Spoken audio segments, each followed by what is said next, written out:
the thousands in attendance and the millions watching around the world. Ladies and gentlemen, let's get ready to rumble! Yeah. What's up? It's our boy Coach Malachi Williams in the building. We back. True Media Today, USA Boxing, man. We are back up in this BIH, man. It is what it is, boy. Today gonna be a good one. Today gonna be a good show today, man. I had a whole lot of people. Hey, that's a saying that we say in the South. Whole lot of, you know, whole lot of more. Remember on Club of Lane? Whole lot of more, Balboa. Whole lot of more. Lot of more where that came from, Balboa. Lot of more where that came from. Whole lot of more. Got a whole lot of more, right? You know what I mean? It is what it is. Yeah, we got a whole lot of more today. You know what I mean? It is what it is. Doggone okay. You know what I mean? So, you know, we have some interesting news that came out a little bit. Jermell Charlo seemed like he was sauced up. You know, had one or two 2-minute drinks, and you could tell when the Charlos have been inebriated drinking because they go to slurring. When they go to be like, yeah, man, you know, and y'all say, yeah, this nigga drunk. You know, that is true. True. You can tell, if you've been around anybody that's drunk before, you automatically know, yeah, this motherfucker, he don't have a couple of brewskis. And then we have the one Demetrius Andrade. Sources say that Demetrius Andrade been watching this show. We got a whole listen, I get phone calls from fighters and different people all the time. And, you know, like some people, I'm not going to lie, some of these people, they say they can't, you know. Hey, you know, even though you guys know when I have guests on the show, I don't do ambush journalism. I ask very, very good questions. You get what I'm saying? I ask very, very good questions. So I got people who really, really like me. Like, man, we really like this dude. You know what I mean? A lot of people like me, listen to the show. You know what I mean? But some of them, you know, like Johnny Rice is cool as hell. Y'all know I mess with Six Figure Johnny. Johnny Rice is cool as hell. But some of them, you know, I mean, again, I tell you guys, I really don't give them too fucks about the interviews because some of these guys, they probably won't give me the interview anyways. You know, a lot of, to be honest with you, some of those fighters, they like interviewing with the Ellies. And the reason why is because Ellie makes them feel good. You know what I mean? He really makes them feel good. Like if you look at the interview he did with Errol Spence, I can't even say it was an interview. It was more of a praising moment. You know, oh, I like your shoulders. Oh man, you know, how do you lose weight, man? You do some really good workouts. I really like your shoulders. You know, like my job description. Put it this way: some people job description come with knee pads, cocoa butter, baby oil, and KY jelly. True. You know, some people, they have to. Hey, shout out to Marquis. What it say? You felt the question. I ask good questions. But some people, Marquis, what you fail to realize, my brother. Some people like, you know, some people, they got when they come in there asking questions. You know, they really don't ask no boxing questions. Okay, listen. Okay, wait a minute, guys. Hold on, guys. Coach, I really can't message you over there, Coach. But you know, I got this guy over here named Ellie Tan. You know, Booger Ray, what's up, baby boy? I want to interview Big Rolo. Can I interview Big Rolo? Well, Coach, we wouldn't let you interview Big Rolo, but you know, you said something about he rode your short yellow bus with the dark tinted windows, and you said I bought him a Bugatti. That was really a Bugatti. I don't know what you mean Bugatti from. Oh, goddamn, Coach, why you busted hustle? He really doesn't know any better. Yeah, you know, he said he bought him a Bugatti and all that stuff there, and it wasn't Leonard Booger Ray. That was a Mitsubishi with some tins.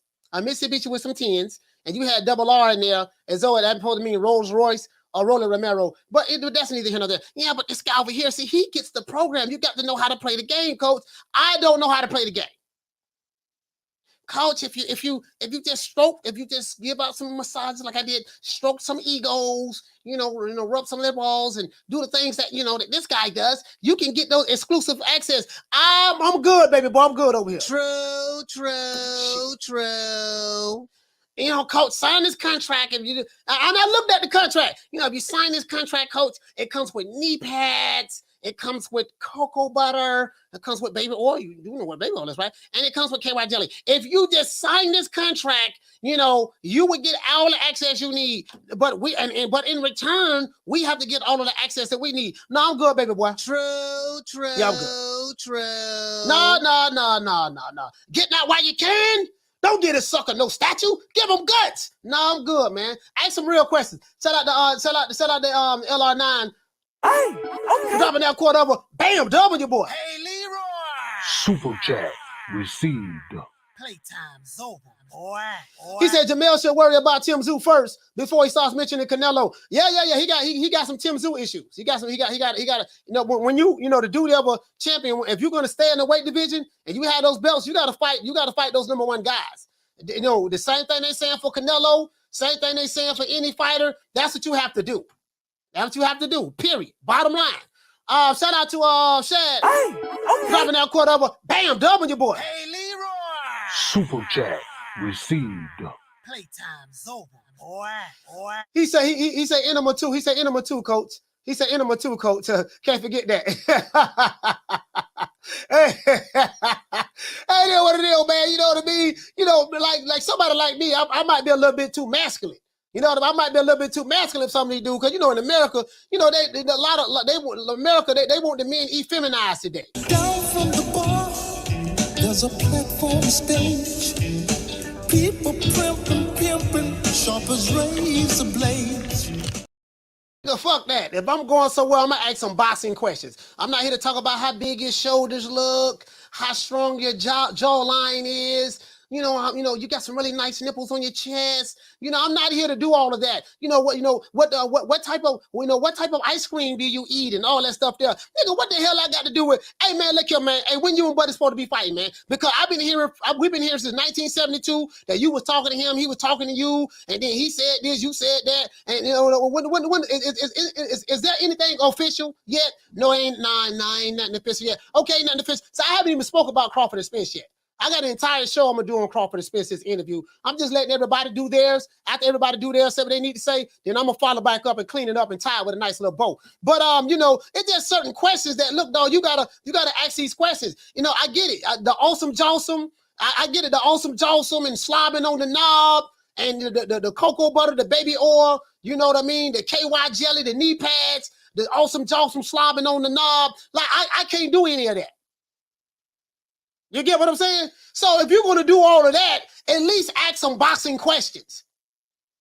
Okay, you ain't heard now. Okay, listen, man. I want to know how things going with Al Heyman. Is Al Heyman cool? Is on board with you and him doing this talking? And by you and him talking, does that mean that you and him are going to fight? Because at the end of the day, you still got to go through Al, right? You know what I mean? You know, I ain't trying to get y'all business, but you know, who gonna put the money up for the fight? What role is Showtime playing in this? And if you was to give a trajectory, what time frame would you say that this everything should go down between you and the brother from Omaha, Nebraska? Because I've been hearing y'all been talking for a long time. We've been hearing all these rumors. Now you just debunked that all of the rumors and the dates are not true. But my thing is, can you give us a time frame? Like, do you foresee everything being wrapped up by June or July or August? Do you have any idea? You know what I mean? Like there was certain questions that wasn't asked. Because it's too much awesome Jawsome, too much slobbing on knob, too much cocoa butter, too much KY jelly, and too much goddamn knee pads. True. And this is why they love him. Oh man, he make us feel good, man. He really make us feel good when he come here. So he's safe. He's not like those other guys. The other nigga, we can't have him because he gonna ask the tough questions. I'm gonna ask the tough questions. True. Nestor Gibbs asks tough questions too. Shout out to Ness. He asked the tough questions too. But anyway, let's get into the show. Now, this is gonna be a good one here, boy. Canelo's got rival fighters. Now, Jermell Charlo is not a rival. Let's throw that out there. Jermell Charlo was not a rival. But I just threw that out there anyways. You know, Canelo got rival fighters uniting against him. Everybody looking at Canelo like he fooled right now. I was talking to my rabbit Hibbity. Hibbity told me to get in contact with Canelo, and Hibbity told me to see can I set a fight up between him and Canelo. True. I was just like that talking to Hibbity. Hibbity say, look here, man. Hibbity was eating on the carrot. I said, Hibbity, what's going on? Yeah, let Nello know. I say, let him know I'm ready. Let him know I'm ready. Tell him I'm ready. Tell him I want the payday. No, tell him I'm ready. I want all the smoke. And guess what? My rabbit from Mexico. That's a Mexican rabbit. True. Hibbity was smuggled through Mexico, and they brought him from Mexico to Miami, and I bought him in Miami. Now, Andrade and Jermell Charlo weigh in. Jermell Charlo, in what seemed to be an alcohol-laced rant, calls out Saul Canelo Alvarez for a fight, and I'm hearing this supposed to be at a catchweight or whatever the case may be. I don't know how true that is, right? He just say, I'm going to let you guys hear the video just in case you haven't heard it. Now, the crazy part is Jermell Charlo is a career junior middleweight. He's not a draw. That is true. He's not a draw. He can't draw fly out the shit, right? And he doesn't really have a fan base like that. Nor does he call the shots when it comes to his career. We know that. This is no hate. This is reality. These are facts as related to Jermell Charlo. And this is very, very easy to, prove. Facts. Not a draw. Doesn't have a fan base. He undisputed and don't nobody even talk about him. Nor does he call the shots in his career. Everything has to go through Al, right? And when it comes to being a shot caller, Jermell is really not in a position to dictate the terms of any fight when it comes to Canelo. You want to know why? Because a lot of you guys like to use a lot of A-side talk. I heard that. Well, Tank the A-side, and Tank dictate this, and Tank dictate that, and Ryan Garcia got to fall in line. Okay, well, if that is the case, I was going to turn my other light on. If that is the case, then I would say that Canelo is definitely the A side, and a B side or C side or whatever side y'all like to talk about. Guess what? They don't dictate a goddamn thing. They have to fall in line. So the picture fight to Canelo, and then to say, oh, I want to fight you at a certain weight, you really don't hold no weight in that. Like literally, that's just being honest. True. I like Jermell Charlo, one of my favorite fighters, but fuck the interview, nigga. I don't care nothing about that. I don't. I'm cool. Jermell Charlo claims that he is injured.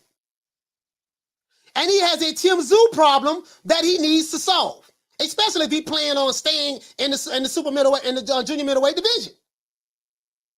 You haven't fought in over a year, sir. You say your hand broke.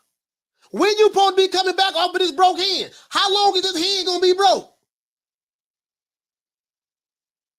Tim Tszyu fighting again. Tim Tszyu smart. He doing what Jermell Charlo and the other fighters should have been doing. He said, you know what, I ain't gonna sit around the way. I'm gonna keep fighting and stay busy. So when I get ready, so when my fight do come with this guy, you know what I mean? Then I'm gonna be sharp. I'm not gonna be rusty, having a ring rust. Instead of sitting around waiting, he decided, now you know what, I'm gonna keep fighting. Gotta respect that from Tim Tszyu. You gotta respect that. Now, for some reason, Jermell Charlo seemed like he doesn't want to fight this guy. And he's taking a long time to come back from his injury to face his WBO Mandatory Tim Tszyu. Now, you guys know Jermell Charlo, one of my favorite fighters. You know this. Him, Crawford, and that's crazy because he don't like Crawford, but I like Charlo and Crawford. Them two are my favorite fighters. I love both of them dudes, to be honest with you. But the fact still remains the same. Nobody is above reproach. Fact is, you're the undisputed champion, and being the undisputed champion comes with responsibilities. If everyone is saying, man, we tired of seeing Canelo and ducking and dodging, we want to see him fight his mandatory, we want to see him fight his mandatory doggone Demetrius Andrade. Surely you got to keep that same energy for Jermell Charlo. True. Last time I checked, Jermell Charlo got a mandatory that just sitting there waiting on him, shang-a-langing. We got to keep that same energy, right? What's good for the gander is good for the goose. But let's continue. Now, as it relates to Demetrius Andrade has been at it again, but with a twist. Andrade recently put out a meme from the Rocky 3 film featuring the one and only Clubber Lang and Rocky Balboa.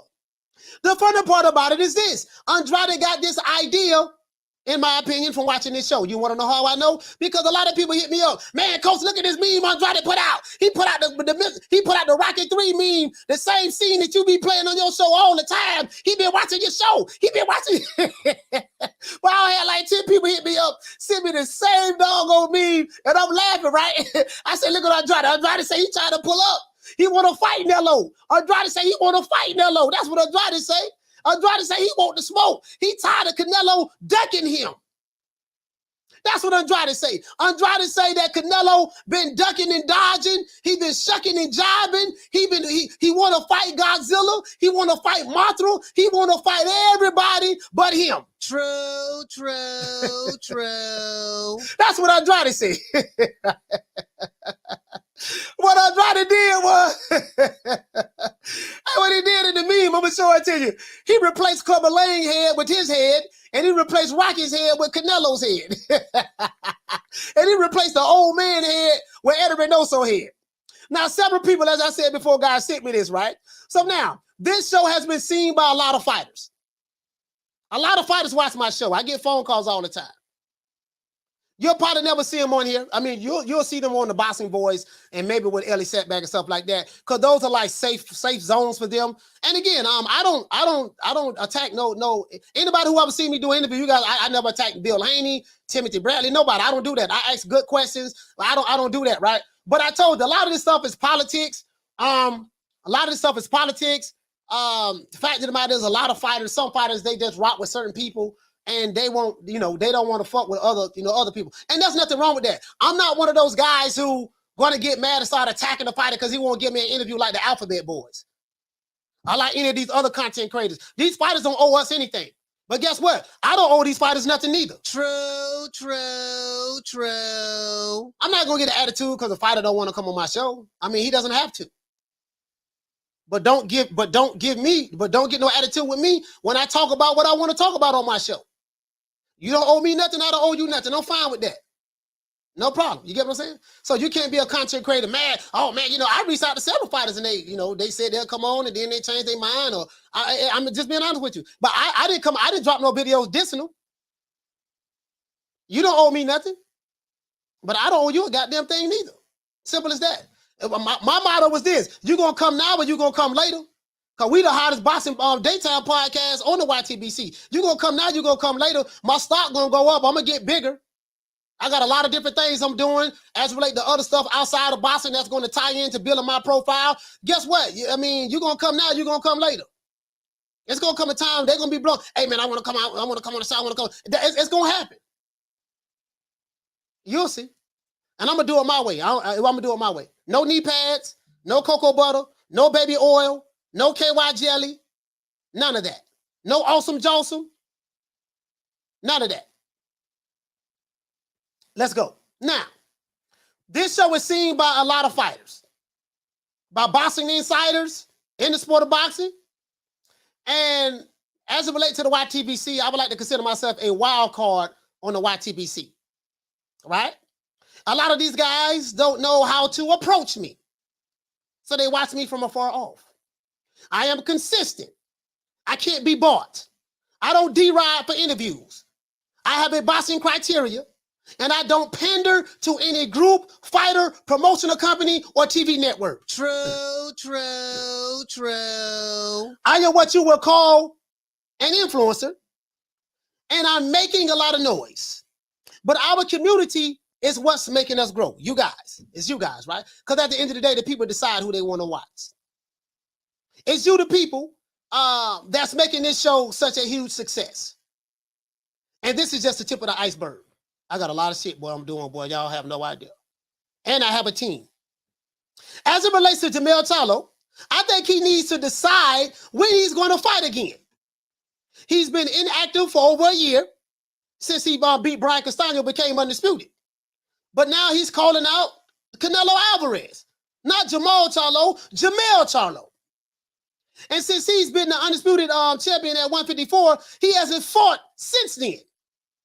You get what I'm saying? The honeymoon is over.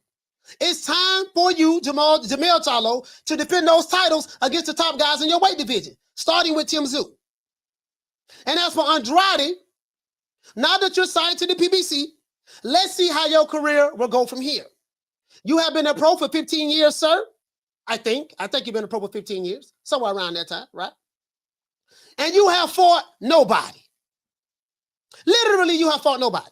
And this is no disrespect to Demetrius Andrade, but it's the facts. Your resume speaks for itself. This is why a lot of your fans, when I go to talk about resumes, they say, no, we ain't got to talk about the resume. Don't pull up the resume. They don't want to pull up the resume because it's embarrassing. True, true, true. And this is truthful. Hopefully, my brother, Demetrius Andrade, you can get Jermell Charlo. You can get that Jermell Charlo fight. Hopefully, you can get the David Benavidez fight. Hopefully, you can get the Caleb Plant fight. And hopefully, you can get the Saul Canelo Alvarez fight. Hopefully, you can get those fights. Because I want to see those fights. I don't put no fighters in the witness protection program. We don't do that over here. Let's break it down and see what options do Jermell Charlo and Demetrius Andrade have when it comes to who they are fighting next. And another thing, this is something that people say all the time. Hey, man, we got to be careful about these fighters, man. We got to be, watch what we say, man, because these fighters, they get in the ring and they fight for our entertainment. That's one of the biggest lies told in boxing. One of the biggest lies told in boxing is fighters get in the ring and they fight for the fans' entertainment. That's a lie. True, true, true. Coach, what do you mean by that? When a fighter starts to fight, a fighter don't say, well, why you want to be a boxer? Why you want to get punched in the face and punch people for a living? I just want to do it because I want to entertain the fans. No. Fighters fight because, one, they love to fight, and two, they may not have any other skills like being an engineer or being a marketer or being a banker. Like literally, they don't know anything else. So they say, look, I'm going to fight and I'm a boxer. This is what I'm good at doing. Most people do what they're good at doing. So I'm good at boxing. So I'm going to fight in order to make enough money to take care of me and my family. That's what they fight for. They don't start boxing and say, I'm doing it for the entertainment of the fans. That's a lie. Fighters fight because they don't know how to do anything else, and they do it to take care of themselves and feed their families. That's it. It's another job. That's what it is. And that's the reality of the situation. Let's get into the show. Let's give everybody a round of applause.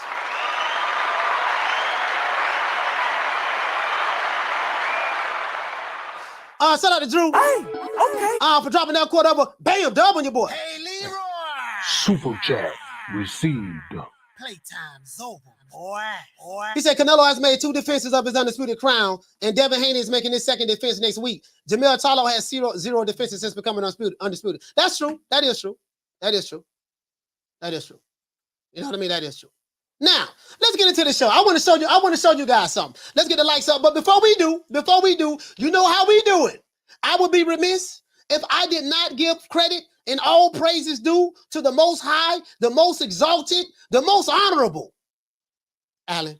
Well, I guess I gotta be like everybody else and sing Al Heyman. I can quit my job now, baby. 6 figures, baby. You feel me? I'm about to But a name. Do you have a name?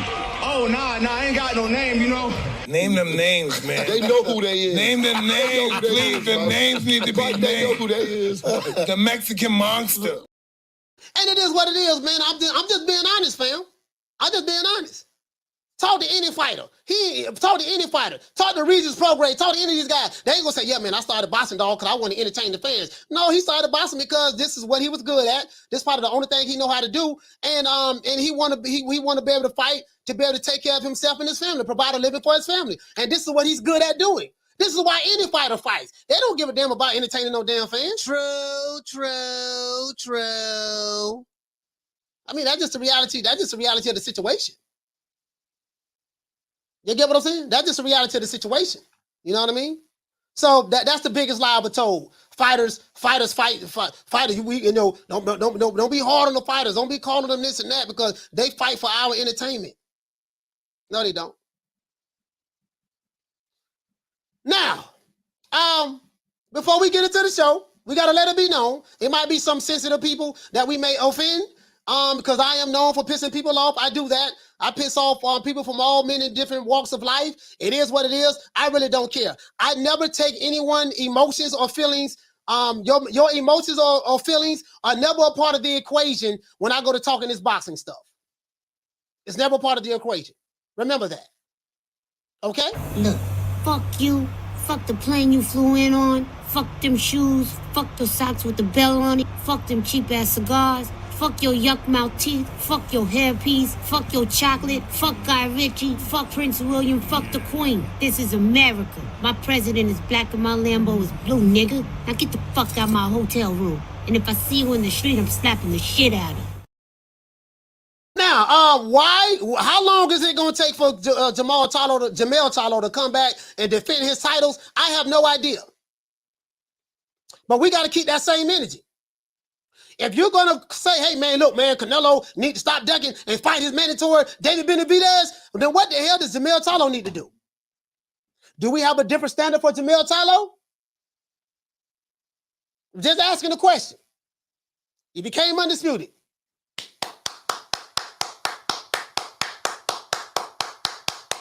He made history.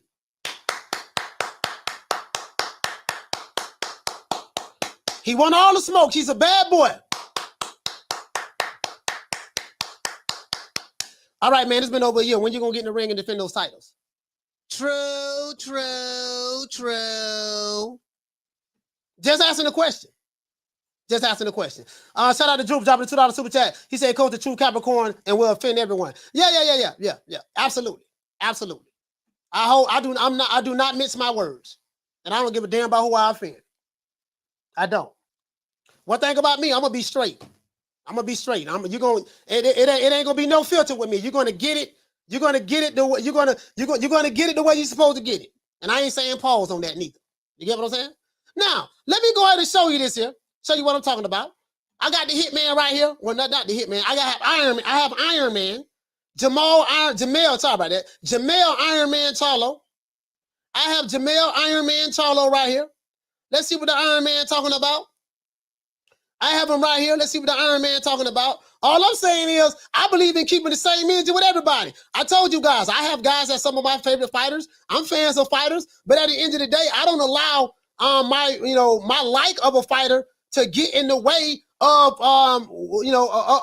calling these guys out. Look, man, we need to see these fights. You can't have a standard for one and then don't have one for another one. Like, and especially someone like a Jermell Charlo, because you're not really that known in the sport like that. I mean, from a lot of fans. They gave away a lot of tickets when you went undisputed. You fought in a venue that only held 9,000 people. I remember you went on pay-per-view with your brother one time. It did less than 100K or somewhere around there. So, like, I don't know how.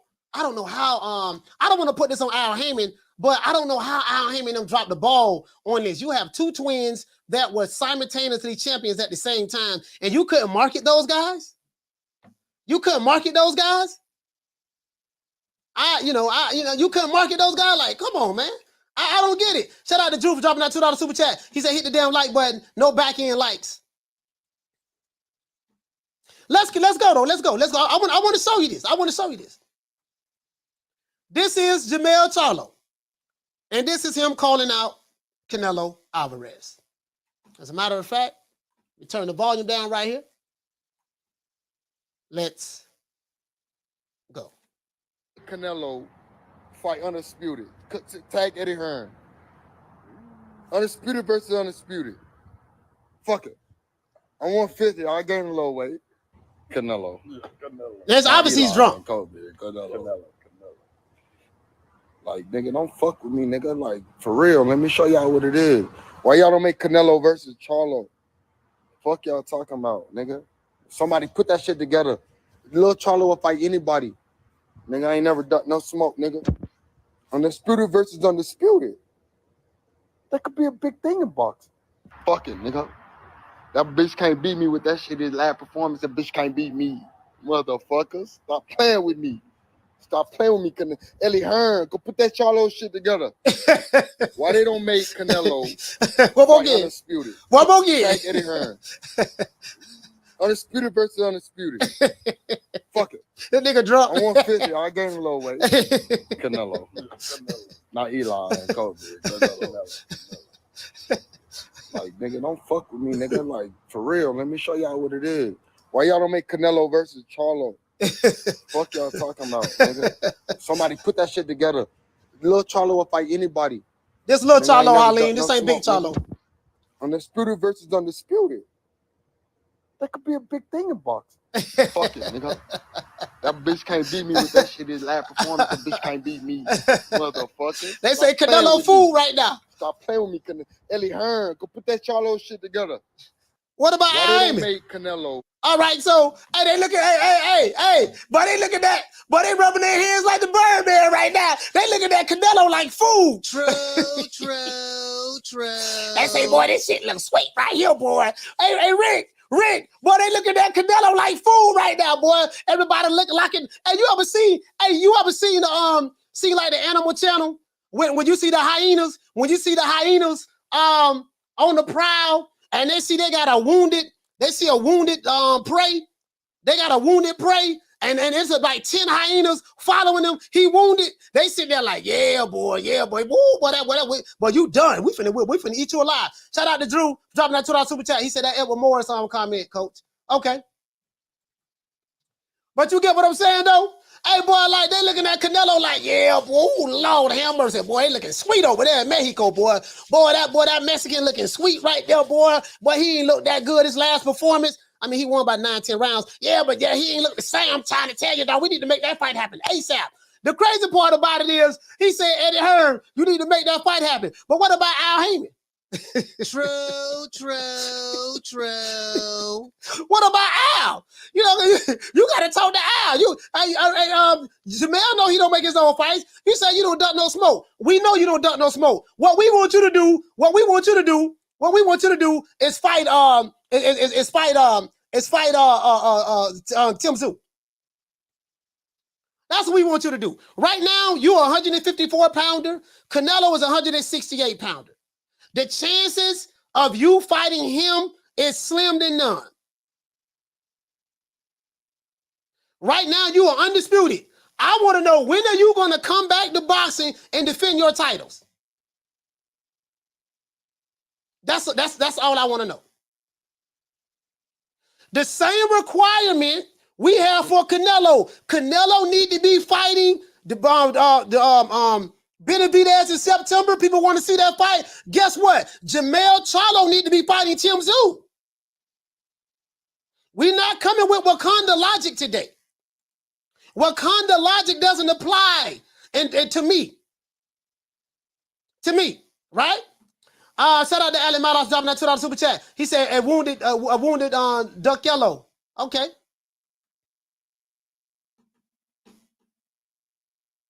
I applaud that. You want to fight Canelo? Fine. Now, he did seem like he was drunk. That is true. He seemed like he drunk in the Cooter Brown. You can tell when they drunk, they go to slurring and all that stuff. You can tell that. But my question is, sir, you are the undisputed 154-pound champion. And Jermell Charlo is one of my favorite fighters. Everybody knows that. But when are you going to defend your titles? Anybody got a question for that? When is he going to defend his titles? You calling out Canelo, but doggone Tim Tszyu like, what's up? I've been the mandatory for a minute now. I don't fault Tony Harrison because me and you was supposed to fight. You pulled out of the fight saying, well, your hand still ain't healed yet. And now I'm fighting somebody else because your hand's still not healed. So what's happening? When you coming back? It's been over a year. The honeymoon is over with. Anybody? I'm just asking the question. True. Shit, I found a video. I found a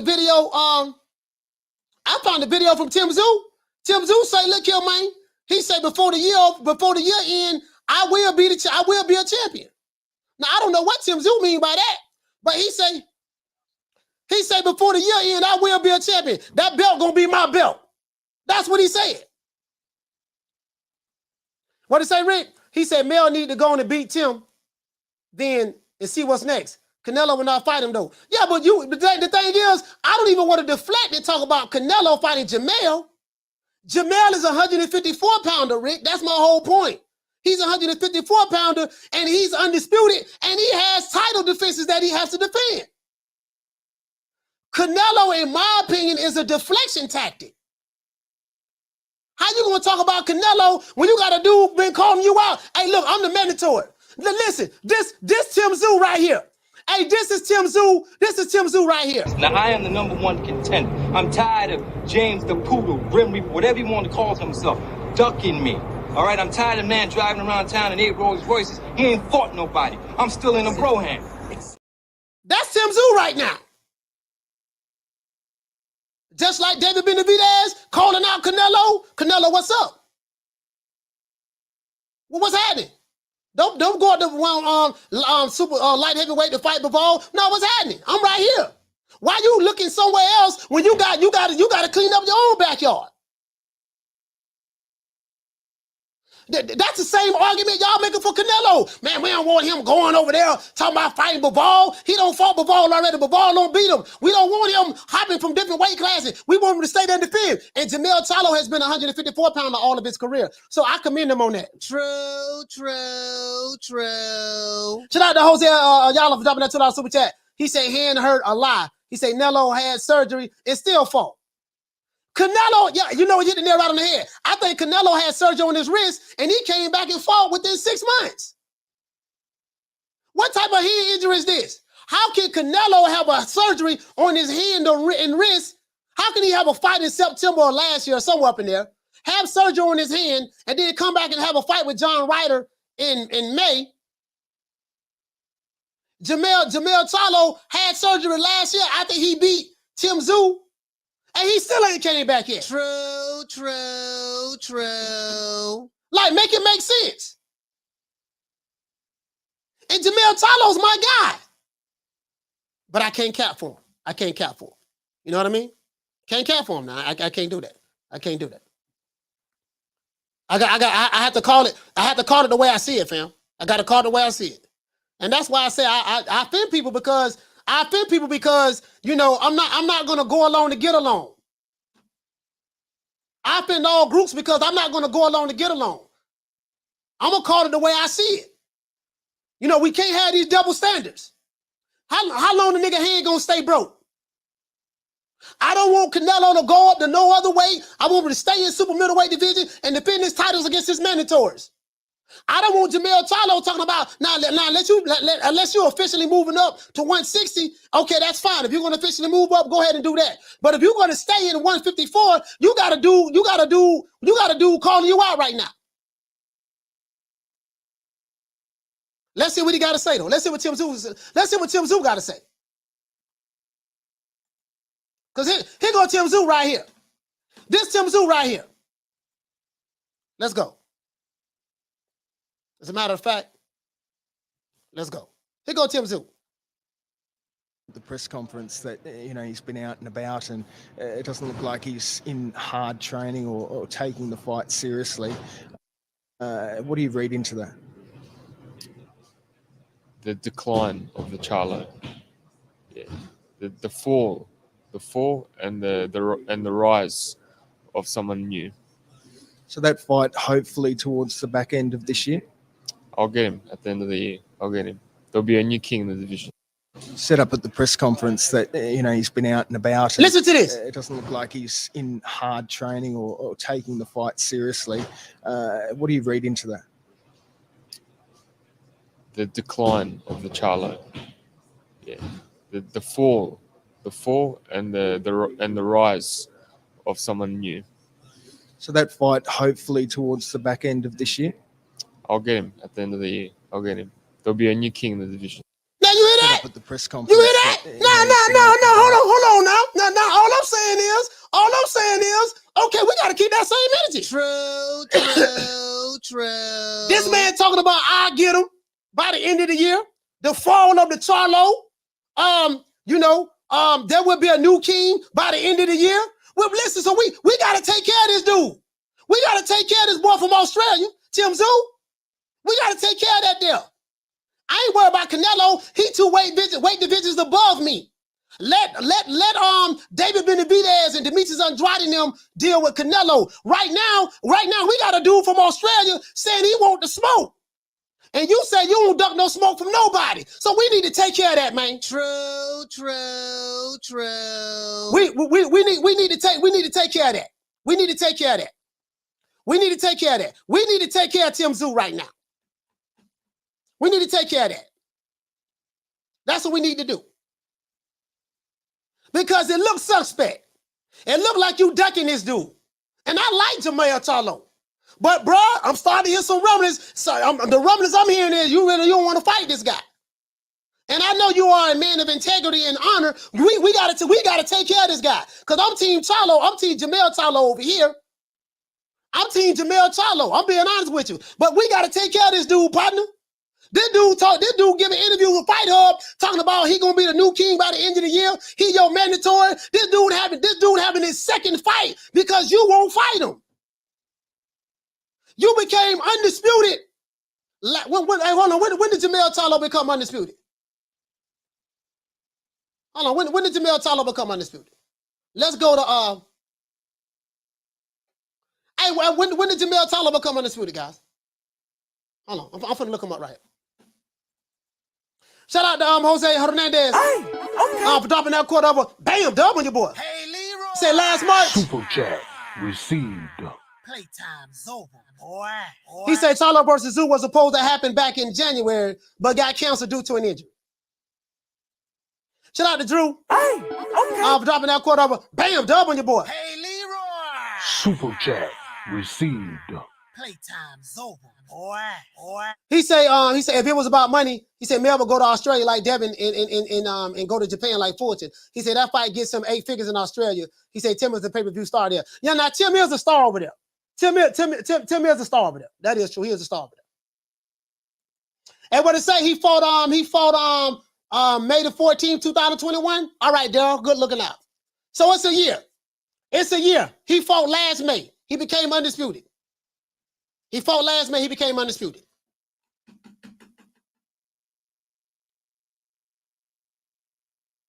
He hasn't fought anybody in a year. We need some answers. Anybody that live in Houston, Rick Timms, can you go by there and check on him and say, hey, man, look here, man. Shout out to Shot News. Shot News, what's going on, baby boy? Can anybody in Houston go over there? Anybody, all you pro PBC guys, can you get in contact with somebody, Al Heyman to somebody, and say, hey, what's up, man? When is he coming back?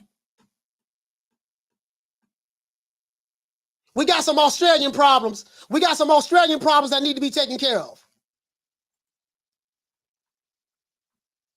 We have some Australian problems that need to be taken care of. Hey, Rick, you right there in Houston with the Charlos. Is there any way you can find out some information when Jermell coming back? We got some Australian problems that need to be taken care of. Because I refuse to believe that a fighter, I refuse to believe that a fighter that I hold in high regard is ducking anybody. True, true, true. Shout out to Alan Modos for dropping that $2 super chat. He said, for real, for real, respect, coach. You keep it 100. You spitting facts. This man giving interviews to Fight Hub TV saying that Jermell Charlo is ducking him. This is blasphemy. I refuse to believe that. Listen, we ain't talking about Canelo. That's a deflection. We don't need to be making a fight with Canelo when you're a 154-pounder and he's a 168-pounder. The same pressure that we are applying on Canelo to fight his WBC mandatory, David Benavidez, we need to apply that same pressure to Jermell Charlo to fight his WBO mandatory, Tim Tszyu. True, true, true. Man, when you gonna fight, man? You around here drinking, getting drunk. We saw you drunk. We saw you drunk. You around here drinking, getting drunk, calling out Canelo. Why you ain't calling out Tim Tszyu? True, true, true. Listen, hey, good looking out, Rick. You said, okay, well, okay, bet. He said, let me get on the horn. Okay, yeah, man, yeah, for sure. Yeah, do that, man. Yeah, you need to be calling out Tim Tszyu. Get out while you can. Don't get a sucker no statue. Give him guts. You get what I'm saying? That's what I'm talking about.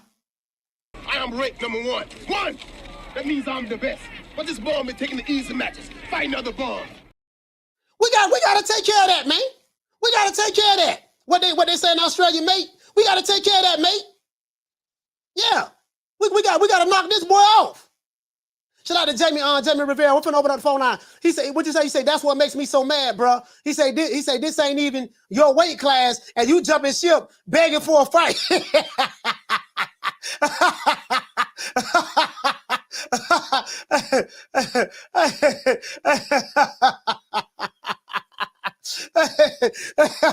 that's all I'm saying. Now let's go over here to Demetrius Andrade. Let's go over here to Demetrius Andrade. Let's go on over here. They say Demetrius Andrade, dudes hit me up. Man, coach, Demetrius Andrade been watching the show. He been watching the show. I said, well, you guys know that I be, it is what it is. You guys know that I've been, Clubber Lang is one of my favorite characters. I love Clubber Lang on Rocky. Some people say that's a fictional character. I said I wish more fighters had the heart of a fictional character in Clubber Lang. Cause these dudes ain't got the heart. I like the pull-up game. I like the pull-up game, the call-out game. I'm gonna call you out and I'm pulling up. Now, you know what, baby boy, this we gonna do? I'm gonna call you out and I'm pulling up. Setting Briggs styles. Let's go, Tim. If he at church, guess what? We at church. If you in the strip club with Big Booty Judy, I'm in the strip club with Bow-Legged Kim. If you at the movies with your side piece, I'm at the movies with my side piece. If you at Kentucky Fried Chicken ordering a 6-piece, and a biscuit, I'm at Kentucky Fried Chicken ordering a 6-piece and a biscuit. If you at the beach swimming in the ocean with the sharks, I'm at the beach swimming in the ocean with the sharks. If you at church with your family giving tithes and giving your testimony to the preacher, I'm at the same church giving my testimony and paying tithes to the preacher. True. No, man, no. Don't nobody get no pass. Nobody get no pass. Shout out to Ricky Tiki Tabby. Hey, okay. I'm dropping that quarter over. Bam, double your boy. Hey, Leroy. Super chat received. Playtime's over, boy. He says, so this is a clear. So is this a clear duck or just bad timing? Well, we can't say it's a duck yet. We can't say that. It's too early for the duck, but he been out a year. We need to know something by the summertime. By the summertime, we need to know something. We can't say it's a duck. It's too premature. Shout out to Shad. Hey, okay. Dropping that quarter over. Bam, double your boy. Hey, Leroy. Super chat received. Playtime's over, boy. He say, coach, they the Charlo brothers. They known for calling people out. Mel is a KO artist. That's all I'm saying, fam. We got to keep that same energy, bro. We got to keep that same energy. Now. Coach, what you mean by Demetrius Andrade be watching the show? Now, this is what the people sent me. Shout out to everybody who sent me this. This is what the people sent me.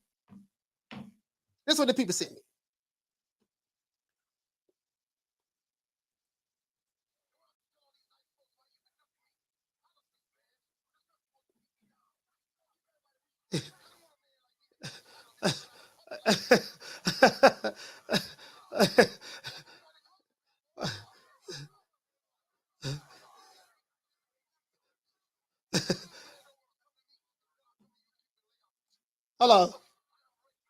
Sorry about that, guys. Y'all can't hear it. I'm finna play it right now. Hold on. Y'all can't hear it. Here you go right here. Hold on. Here you go right here.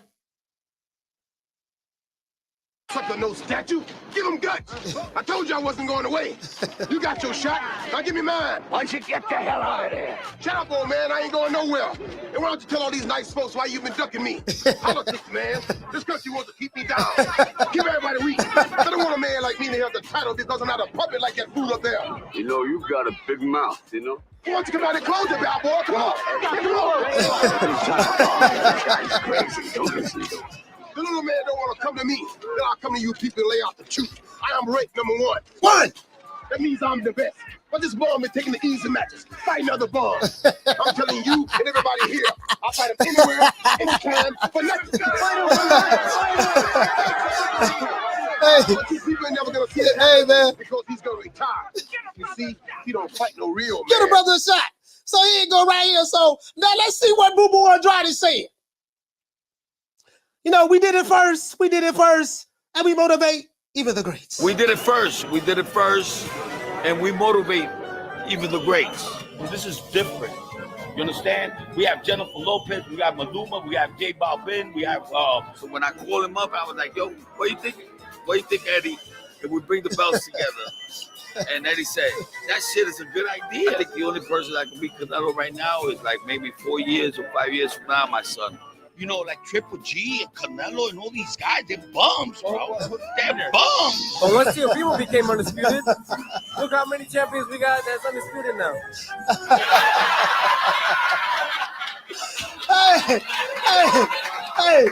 Hey, getting out.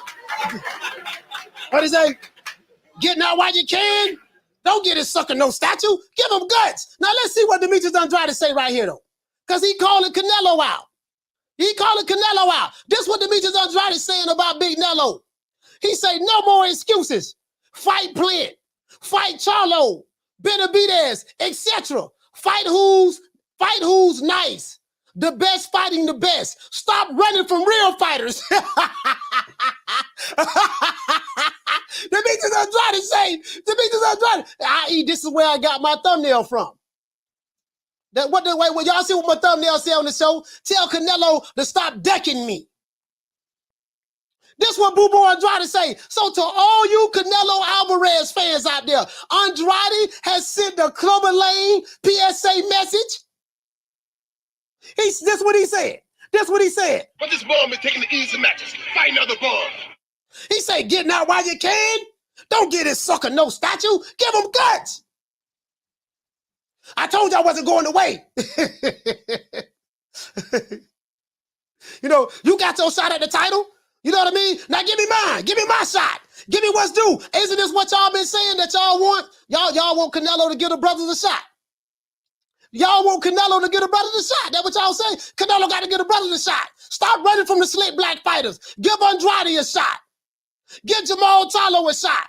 Give Benavidez a shot. They've been waiting in the wing. They the mandatories. Give them a shot. That's what y'all say. But y'all ain't keeping that same energy with Jermell Charlo.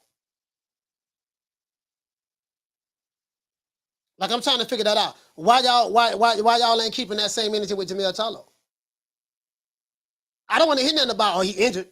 Nigga, Canelo had wrist surgery and came back and still fought. He don't have 2 fights. He don't have, as a matter of fact, he don't have,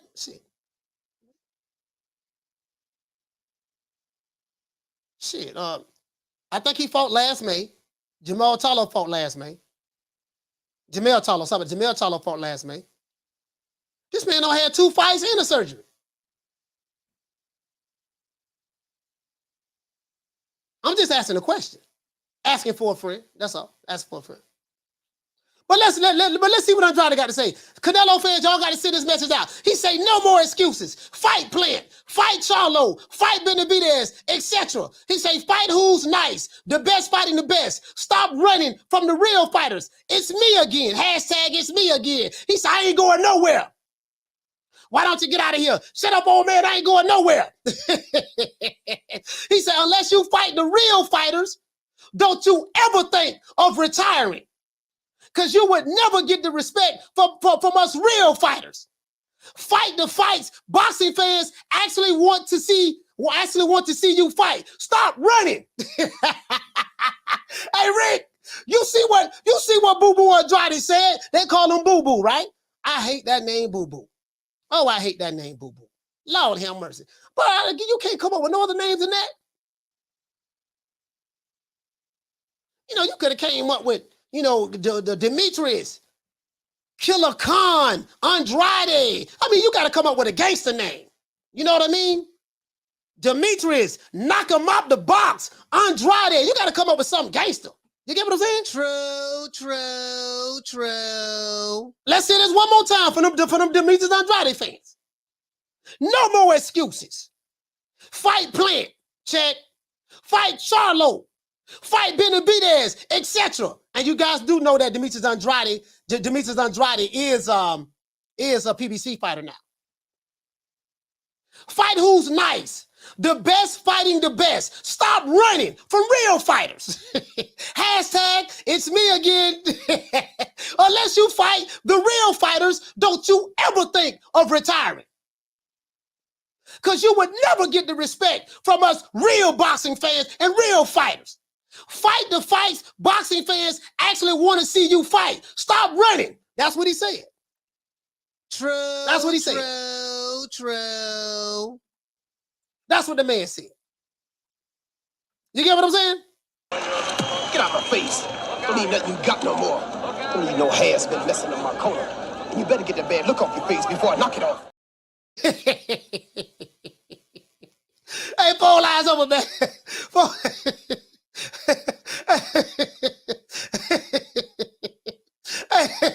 Now, I am the #1 contender. I'm tired of James the Poodle, Grim Reaper, whatever you want to call himself, ducking me. All right, I'm tired of man driving around town in 8 Rolls Royces. He ain't fought nobody. I'm still in a bro hand. 4 lines over, man. 530-494-9636. Let's get it cracking. Let's get it cracking. We have questions. We have questions that we need answers to today. We have questions that we need answers to today. That's all I'm saying. That's all I'm saying. Caller, what's your name? Where you calling from? What's up, Coach? It's the inevitable. D-Block, D-Town, D-City, D-Bill, Baltimore. All right, hold on. Shout out to Ellie Matos for dropping that $2 super chat. He said, I guess you're trying to say boo right, shots fired. Shots across. Bow, bang, bang. Okay. Go ahead, D-Block. Man, forget that, man. What are you talking about? Bang, bang. What you think this is, a movie? Yeah, you know what? This is a movie, Coach. Fake-ass bullets coming out. Bang, bang. That's what Andrade is. And you know what? I love Andrade. But God damn it, he never fought the fights I wanted to fight. I wanted to see. Yeah. It's all bullshit, man. God, man. Is it his fault that the promoters try to stall him? Yeah. I think it's not his fault. The promoter stalled his ass. And I got a lot of respect for Boo Boo. I know a lot of people don't like him. Maybe a lot of people, some people do, some don't. But no, it's fucked up what happened in his career, man. Damn, I hate that. But for him to just come out like that and shit, start talking shit again, like, man, you said that already, and it didn't work. It didn't work. Hey, look your man. D-Block. PBC eyes. D-Block, I do know that you are a supporter of Canelo Alvarez, but Boo Boo Andrade, that's his name, Boo Boo. Some people say doo-doo, but Boo Boo Andrade, he said no more excuses from Canelo. He said fight Plant, fight Charlo, fight Benavidez, etc., etc., etc. Fight who's nice. The best fighting the best. Stop running from real fighters. He say it's me again. He say Canelo been running from real fighters, and he say unless Canelo fight real fighters, he don't you ever think about retiring. Fight the fights that the fans want you to fight. That's what he say. Because you will never get the respect of great fighters like Boo Boo Andrade. You'll never get the respect of great fighters like myself, like Boo Boo Andrade, if you retire without fighting me. Let this bum be taking the easy matches. Fight another bum. That's what he said. I know. Coach, I truly, respectfully respect Andrade. But goddamn, that's not like you. That sound like you, man. That sound like you. It look like he's talking in the mirror. You know what I mean? Like shit, man. Like let me record myself. Look at yourself. Look where you are now. You with PBC. You ain't done nothing. You ain't gonna do shit. Goddamn. You got Al Heyman back to the balls now. But look, man.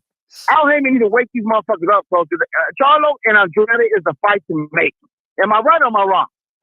Oh, yeah, Jermell Charlo. Yeah, Jermell Charlo, absolutely. Shout out to G-Funk. G-Funk, what's going on, fam? Yeah, Jermell Charlo. Yeah, Jermell Charlo. Jermell Charlo, man, he I don't know, man. I can't even talk about the brother, man. I feel bad. I feel sorry for the brother, man. It brought tears to my eyes seeing that brother getting interviewed, drunk, crying and shit. I'm like, man, I feel bad for the brother, man.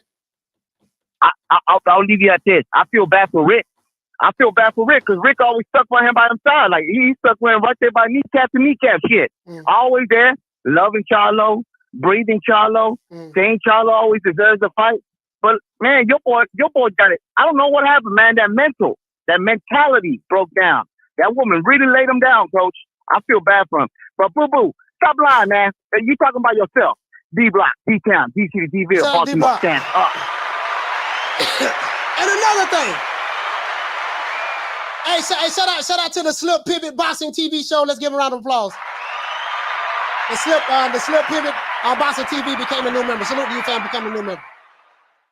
So let's see what the people saying in the chat over there. I want to see what the people saying. He say Jetterback should pull up on Boo Boo now. Yeah, I mean, Demetrius Andrade, you clearly ducked by 2 people, dog. You ducked 2 people, Andrade. We gonna talk about all that. We're gonna talk about all that because a lot of Andrade fans, they don't never talk about the ducking that Andrade been doing. Andrade been doing some ducking now. They don't want to talk about that. They don't want for why I have no idea. Caller, hold on. You get what I'm saying? So I mean that is true now. That is true now. If we gonna talk about ducking, let's keep it all the way across the board. From the bar, there's a platform stage. People pimping, sharp as razor blades. Caller, what's your name? When you calling from? This Coach Eddie from ATL, Coach. Coach Eddie from ATL, talk to me. Hey, Demetrius Andrade said, "Bones fighting bones." he want to smoke. Don't give him no statue, give him guts. Hey, I can't fault the brother. The brother done tried everything. The brother done showed up at the press conference. They don't escort him out, just like Geno Jennings did Mr. Vegas. Escort him out.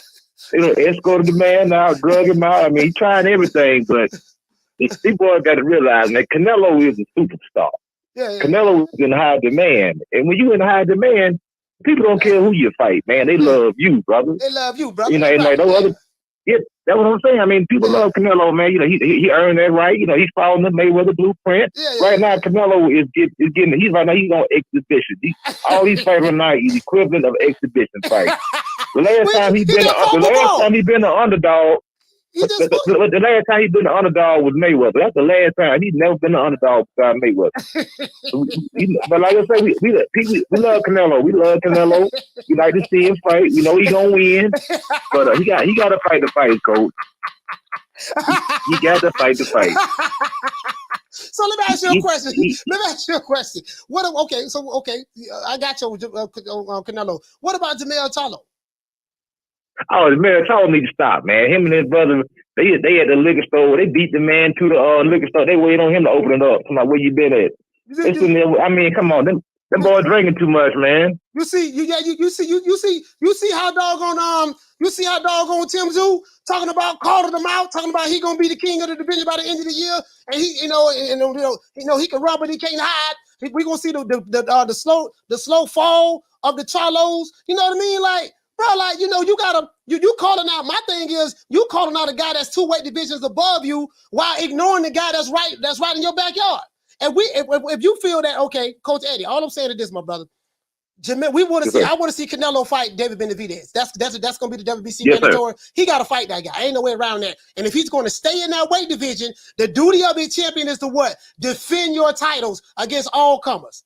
Whoever the number 1 guy is, line them up. You got to fight him. Now, that's for any fighter. Jermell Charlo has a Mando that's been patiently waiting to fight him since about almost a year now. And Jermell Charlo, this dude don't fault Tony Harrison, and now he's fighting somebody else to stay busy. Jermell Charlo said he broke his hand, he had surgery. He been had the surgery. When is he going to fulfill his obligation and fight his mandatory? This is one of my favorite fighters.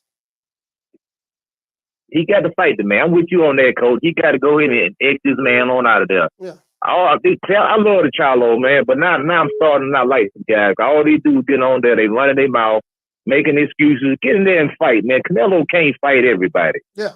You know, at the end of the day, like I say, this man 32 years old. To me, Canelo really ain't got about another 2 years left in him. He can't do nothing in the 175-pound division. He go up there, he gonna get his head knocked off. Then I heard talk about him going up the cruiserweight to fight Badu Jack. Badu Jack gonna knock him out. Badu Jack too big for him, man. Badu Jack too big. He gonna kill him, but he ain't got nowhere to run. He got to go ahead and fight. If I were him, I'd go ahead and fight Andre, and then go ahead and fight Benavidez. I think David Morrell, he too green them 7, 8, unless he do a Leon Spink where he come in and beat like he beat Ali. But David Morrell, to me, ain't got enough experience to mess with Canelo. We gonna mess around and lose, fighting Canelo. He ain't got enough experience. So his best bet is to go ahead and fight Benavidez or Demetrius Andrade and just go ahead and ride off through the sunset and then get with Mayweather, call Mayweather and say, hook me up on this exhibition tour. Man, we can go on tour together. We can be like the Jackson 5, reunite and go on tour together and just get money. Okay. All right, shout out to Coach Eddie. Salute. All right, Coach. ATL, stand up. Yeah, Bottle Jack too goddamn big. Bottle Jack too big for him. Yeah, I don't know about all that. Shout out to Jamie Vasquez for dropping that half for bam, dub on your boy. Hey, Leroy. Super chat received. Playtime's over, boy. He said, is that the same boo-boo that never fought an elite fighter? Same one that didn't fight Jermell, Janabek, and Parker? He said, dude talking about fighting the best.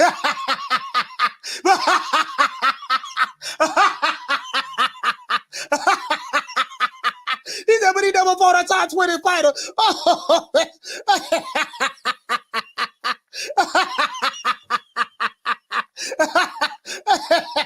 Hey, shout out to door right side. Hey, Carter, what's the name? Where you calling from? Coach. Hey, boy, y'all wrong. Y'all had to say that about Andrade, man. The big I can't even defend Andrade. Hey, Carter, what's the name you calling from? Coach, what's happening, man? It's Casino Life Chris. Hey, Casino, talk to me, man. Coach, I ain't gonna lie. I got a lot to say, but I ain't got a lot of time. But first, I'm gonna say, man, fuck Demetrius Andrade, man. I don't, man, fuck that nigga, dog. But this shouldn't be. Hey, go ahead. Let me listen. He said, stop ready. He told Canelo, he said, stop ready. Man, I don't give a fuck what that nigga say. Fuck what that nigga say. I don't even know why you even talking about this nigga. Like, why you fuck that nigga? Man, that nigga ain't shit. That nigga ain't shit. That nigga ain't, man, listen, he's a disgrace to boxing. He's a disgrace. He's a poor excuse for a fighter. Like Canelo, see, black folks, a lot of black folks ain't like it when Canelo said he's a terrible fighter, but he ain't lying. He ain't fucking lying, bro. The nigga told the dead ass truth. He said, get the fuck out of here, you peon ass niggas, and going on and do something else. Because you ain't shit. Ain't nobody asking Canelo to fight no fucking doo-doo. You know what I'm saying? Yeah. Ain't nobody. But the main reason I was calling, because I feel like I was calling about the Jermell Charlo thing you saying. Yeah. I feel like you might be just jumping the gun on. I feel like you're going a little too hard on Jermell Charlo right now, and I'm gonna say why. I got the receipt. Why? Like, because all right, so they had a fight. They were supposed to fight January 28th, him and Tim Tszyu, right? Mm-hmm. He pulled out the fight in December 25th. Because that's when they said he injured his hand. So it ain't been a year since he injured his hand. It's been a year since he fought. Yeah, been a year since he fought. That's what I'm saying. Yeah, I know. Yeah, but he injured his hand in December, and they say he broke it in 2 places. I'm not saying I do agree. I totally agree. He need to fight Tim Tszyu, but I don't think like Jermell.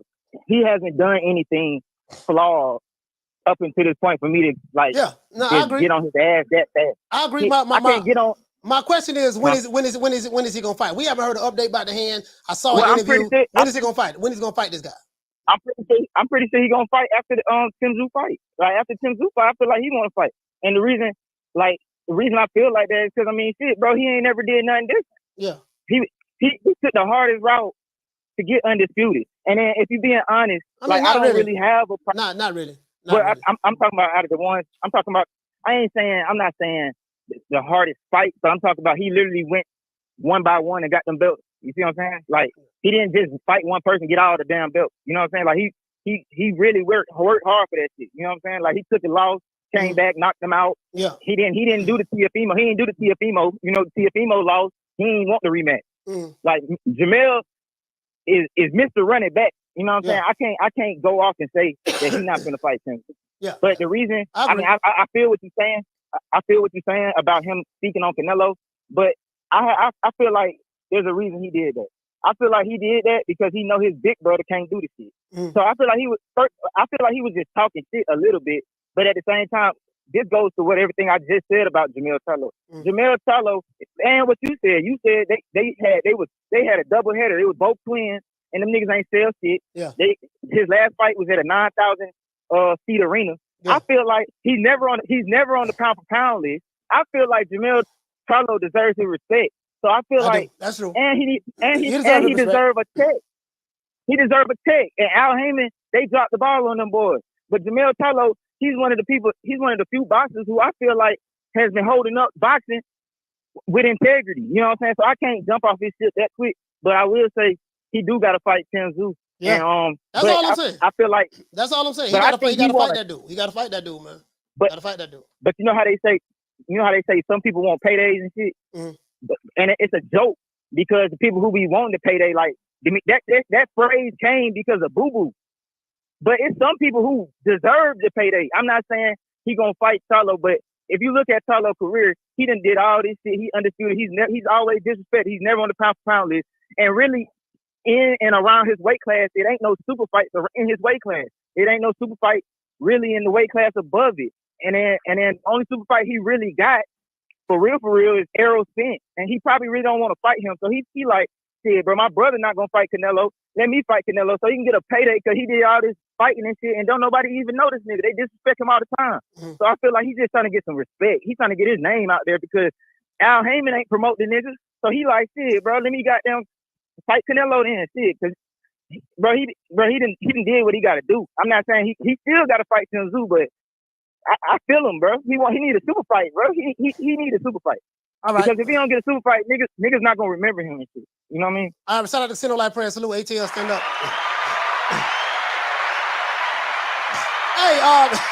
Let's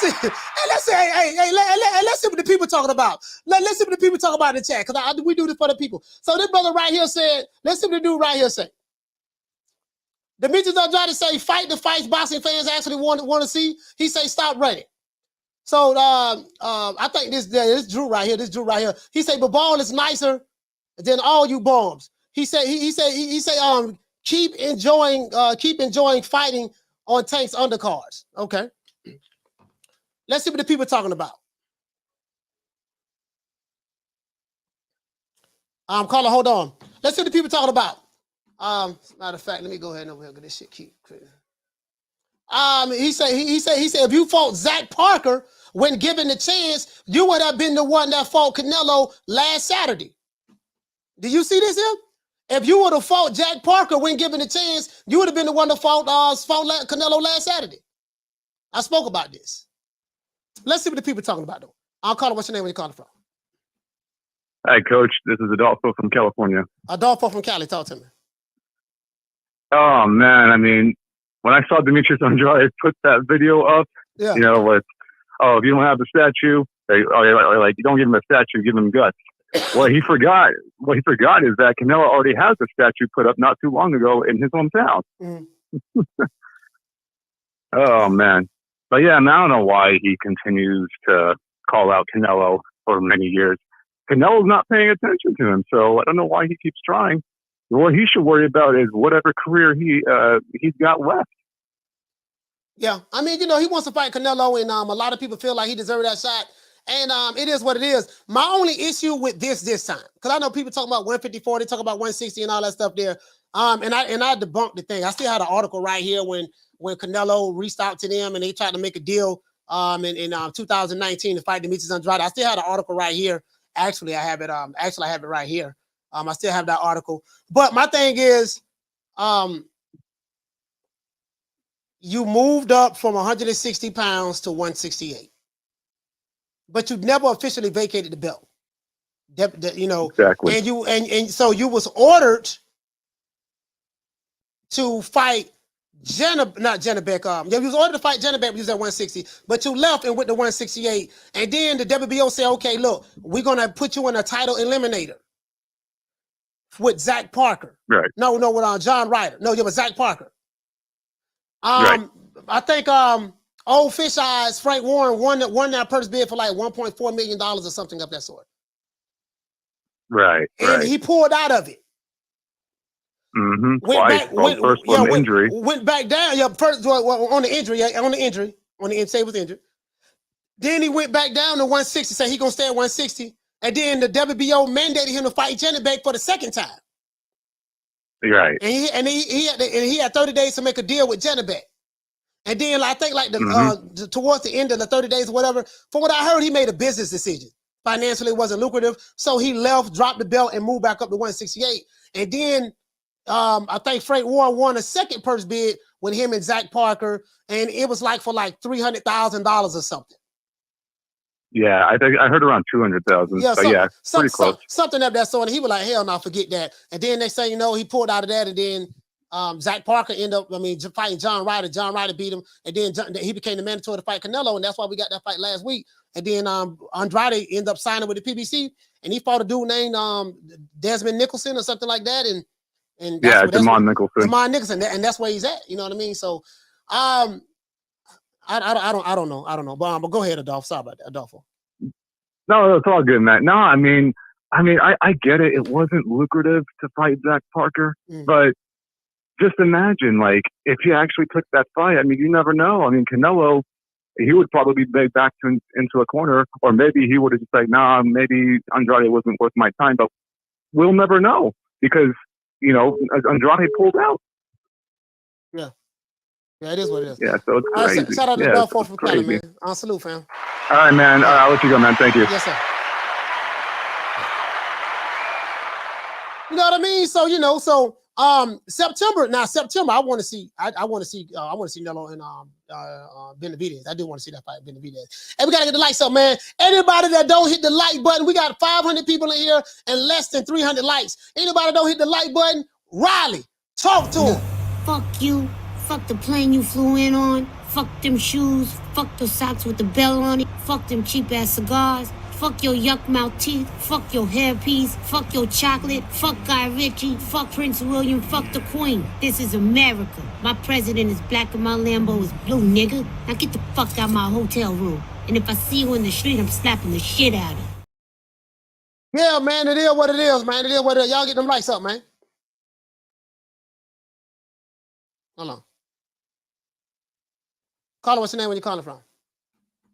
What's up, Coach? This is J-Rock from DC. J-Rock, talk to me, fam. Hey, man. And we motivate even the greats. Hey, hey, dog. Hey, man, you got that boy over there going through it, boo-boo, man. What he doing? What is he doing? Yeah, the man calling out Canelo. Man. Well, he 168 pounder. I mean, he 168 pounder. I ain't got no problem with Andrade calling out Canelo myself. You know what I mean? The issue that I had was Jermell Charlo calling out Canelo. Like, dude, you're 154 pounder. Why are you calling out Canelo? Hey, now, if he want to go try to get the bag, if you want to try to get the bag, I understand that. But that fight ain't gonna happen. We all know that. No, it's not. Yeah. But my thing with Canelo is I don't understand how people in one breath hate Canelo and like in the same breath love Tank. Cause like they doing the same thing. And again, I'm a Tweety Bopper coach. Yeah. Tank is my boy. Yeah. But he doing the same thing Canelo's doing, but worse, because he ain't got no belt. So you can't even put no pressure on him to be like, all right, I'm fighting. It ain't even no pressure. You can't Mando him or nothing. So no, he got the Reggie belt. He got the Reggie. Hold on, check this out. The WBA said that I have an article where the WBA said that they are ordering Tank Davis to fight the winner of Devin Haney and Shakur. They're gonna mandate the WBA Reggie because they're trying to consolidate the belts. So they're gonna mandate the Reggie belt champion to fight the super champion. Now I don't think that mandate is gonna work with Tank because they're going to be like, I'm the A side. Don't nobody tell us what to do. We do what we want to do. That's what I'm scared of, man. That's what I'm scared of. But nobody going to see that as a duck. But let Canelo do that shit. Boy, oh boy, all hell going to break loose. So that's my thing on Canelo. But your boy Jermell, on the other hand, hey, man, like you said, he got somebody in his backyard calling him out. And where I'm from, that shit don't fly. Like, you don't let that shit fly. Yeah, we gotta take care of him. We gotta take care of Tim Tszyu. Cause I'm hearing a whole lot. I'm seeing people online talking about Tim Tszyu gonna be the one to knock out Jermell Charlo and Tim Tszyu style all wrong for Jermell. I want Jermell, man. No, man, let's go get this dude, man. This dude talking trash, bro. Man, he said Jermell Charlo reign is over. That he's talking crazy. Yeah. But I'll say this about Jermell. I'm gonna give him a little bit more time because I broke my hand in college playing football. I broke it in 3 separate places. My second, third, and fourth metacarpal.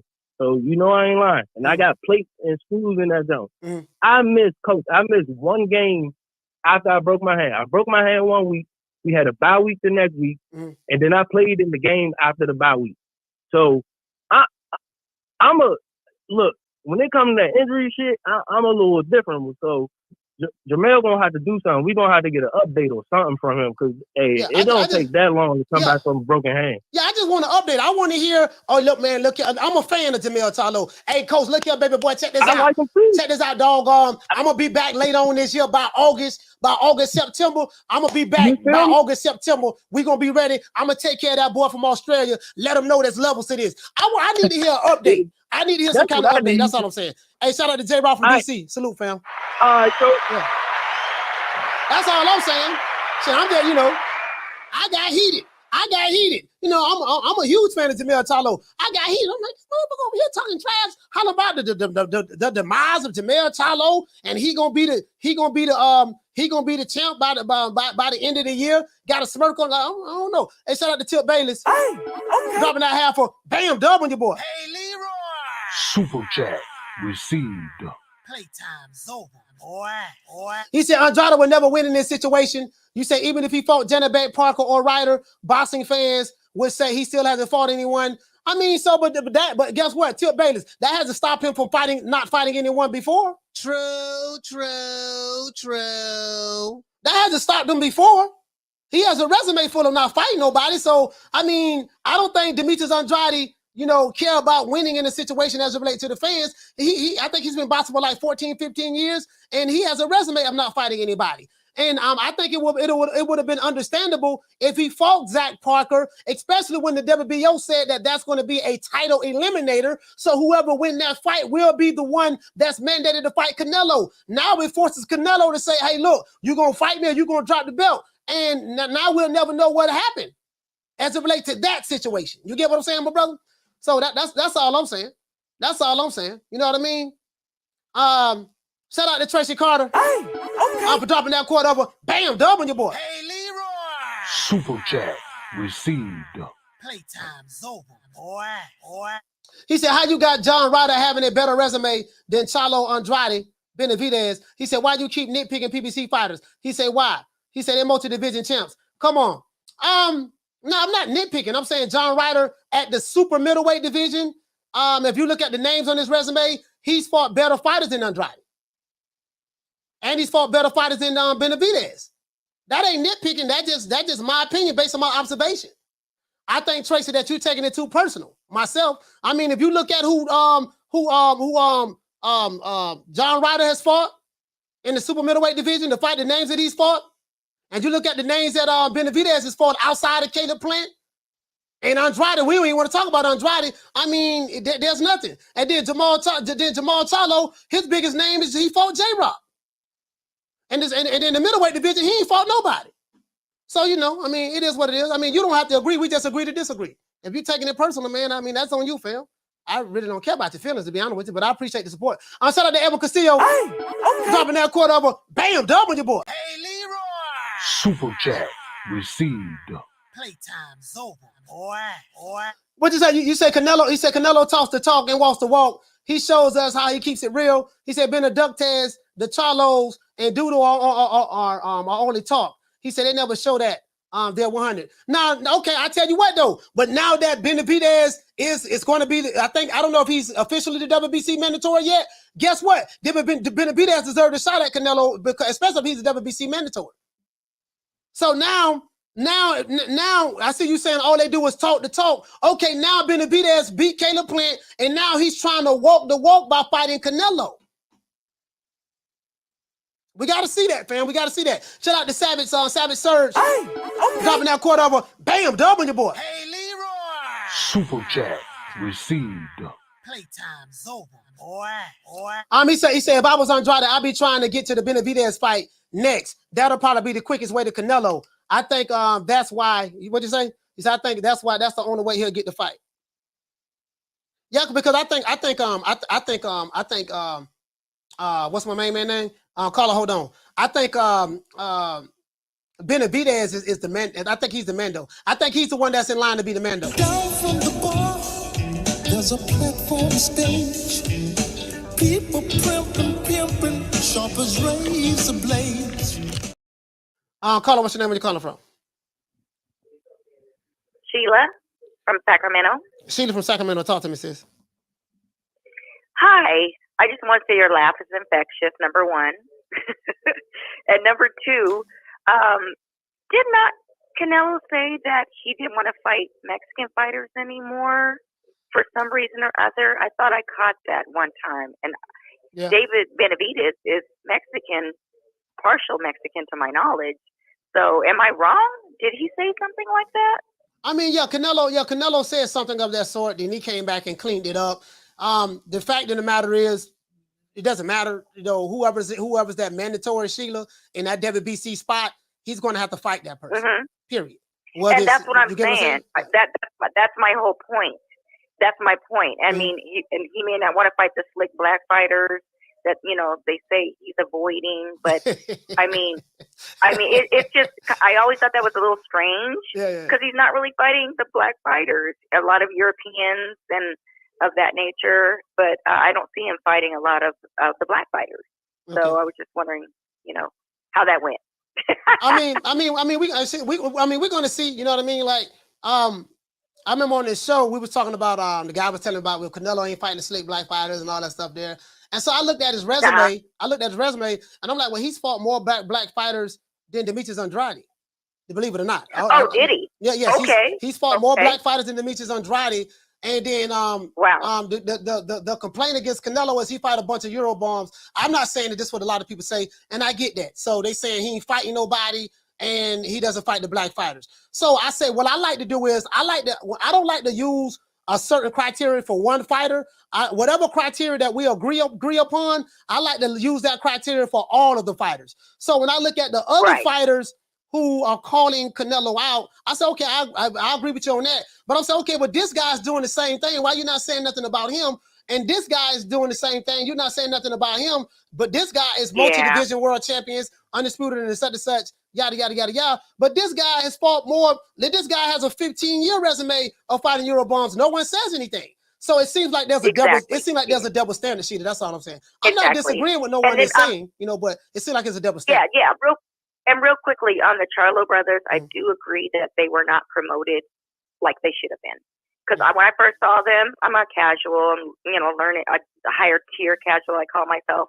I'm older than you, but anywho, so I've been following boxing, but I'm not a big boxer fan, but I do love boxing anyway.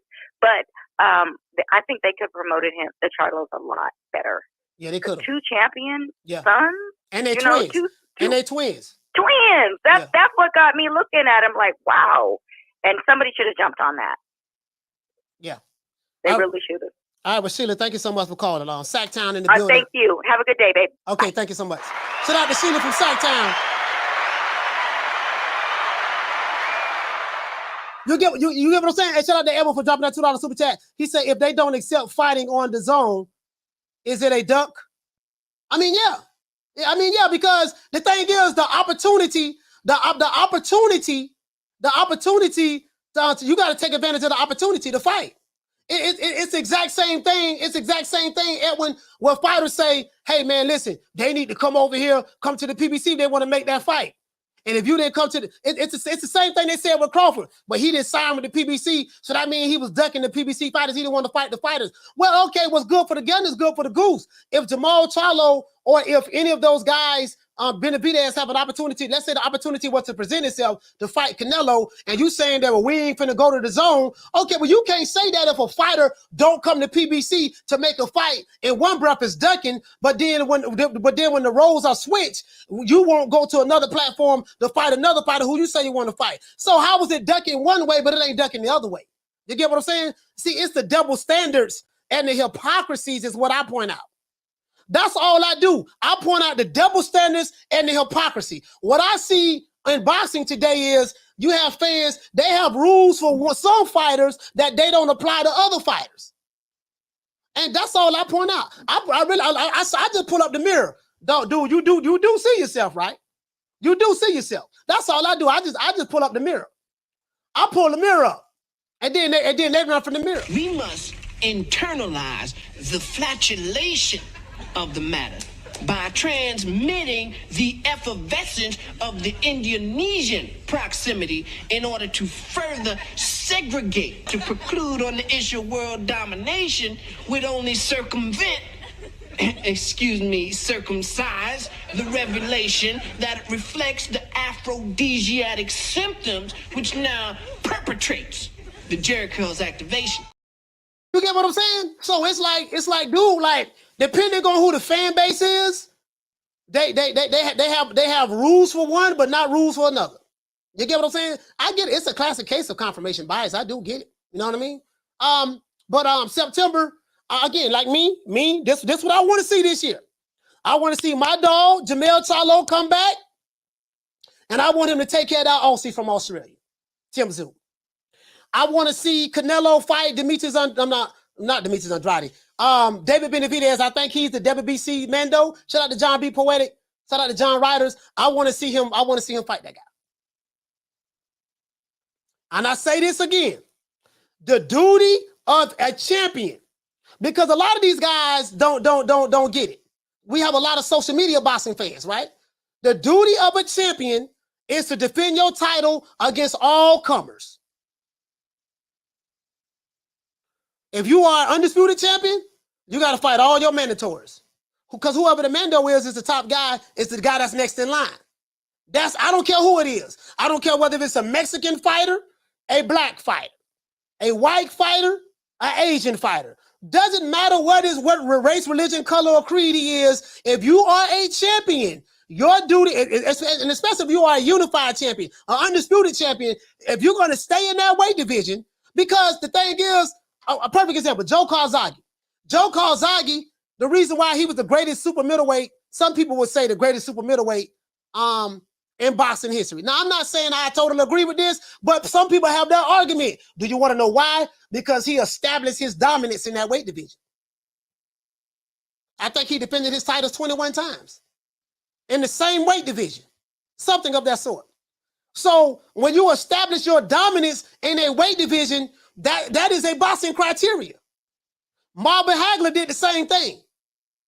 I had one guy tell me, well, if you ain't a multi-weight division world champion, being undisputed in one weight division, that don't hold credence to nothing. That ain't true. That's a lie. You can't say because someone is not undisputed, well, a guy that's a multi-division world champion holds more weight than the guy that stayed in one weight division and dominated the weight division. Shout out to WCS. A lot factors into that. You have some people who are multi-division world champions, but they might have cherry-picked who they fought. True. They might have waited to the right time to move up to a certain weight division to fight a certain guy. Oh, okay, I'm a multi-division world champion. Yeah, but there were some more killers over there that you clearly could have fought that you avoided. So it's not as simple as you being a multi-division world champion. This is why I tell you guys, you have to have a boxing criteria. And what is your criteria? What is your criteria? My criteria is the level of competition. Listen, perfect example. I can be a killer at 135. I can be Tank Davis. I can say, okay, Josh Taylor got the WBA super title at 140. I can move up to fight Josh Taylor right now. Oh, no, what I'm gonna do, I'm gonna fight, what's my main man name? Mario Barrios, and then say, yeah, I beat him. I'm a multi-division world champion. But you could have fought the other dude. So yeah, you ain't really fought. You ain't fought this guy over here. Or I can be a Devin Haney. You fought, you had the WBC title, you beat George Kambosos. People, the argument with Devin Haney today is, yeah, he undisputed, but he ain't fought nobody to become undisputed. That's their argument. So clearly, level of competition. Why we say that? Because who you fight matters. Who you fight matters. So there are several factors that go into who the best in the division is, and there's several factors that go into that. It's not as simple as, okay, he became multi-division world champion. Okay, yeah, that's beautiful. But who he fought? I can give you some damn good examples from what James Toney did. I can give you some James Toney examples. You get what I'm saying? So it did with him, So it's up to me to hold the line. I'm gonna hold the line over here. I'm not gonna conform. Shout out to Casino Light Press. Hey, okay. Dropping that quarter over. Bam, dub on your boy. Hey, Leroy. Super chat received. Playtime's over, boy. You say if Charlo beats Tszyu, what would you say should be next? Whoever his next mandatory is. You say Fundora in the dirt. So Spence is a welterweight. So Jermell Charlo is the undisputed champion. If he stays at 154, he's going to have mandatories to fight. If Fundora becomes a mandatory, he's going to have to fight that guy. Whoever the Mando is from different sanctioning bodies, that's what he's going to have to do. You get what I'm saying? You get what I'm saying? So that's what that is. I'm not going to trip. See, I'm not the guy that's going to trip. I'm like, if a fighter fight is mandatory, I'm not going to say because I don't like the mandatory, he ain't fight nobody. I'm going to give you another perfect example. Check this out. Rolando Romero, I call him Short Bus Shorty. Short yellow bus, dark tinted windows. He's in the process, because Josh Saylor dropped the belts, he's in the process of fighting a guy that's 75 years old. Shout out to Casino Light Prayer, dropping that $2 super chat. He said, I'm trying to get him paid. Oh, okay, all right. Well, you got to talk to Al Heyman about that. Al Heyman the one going to call them shots.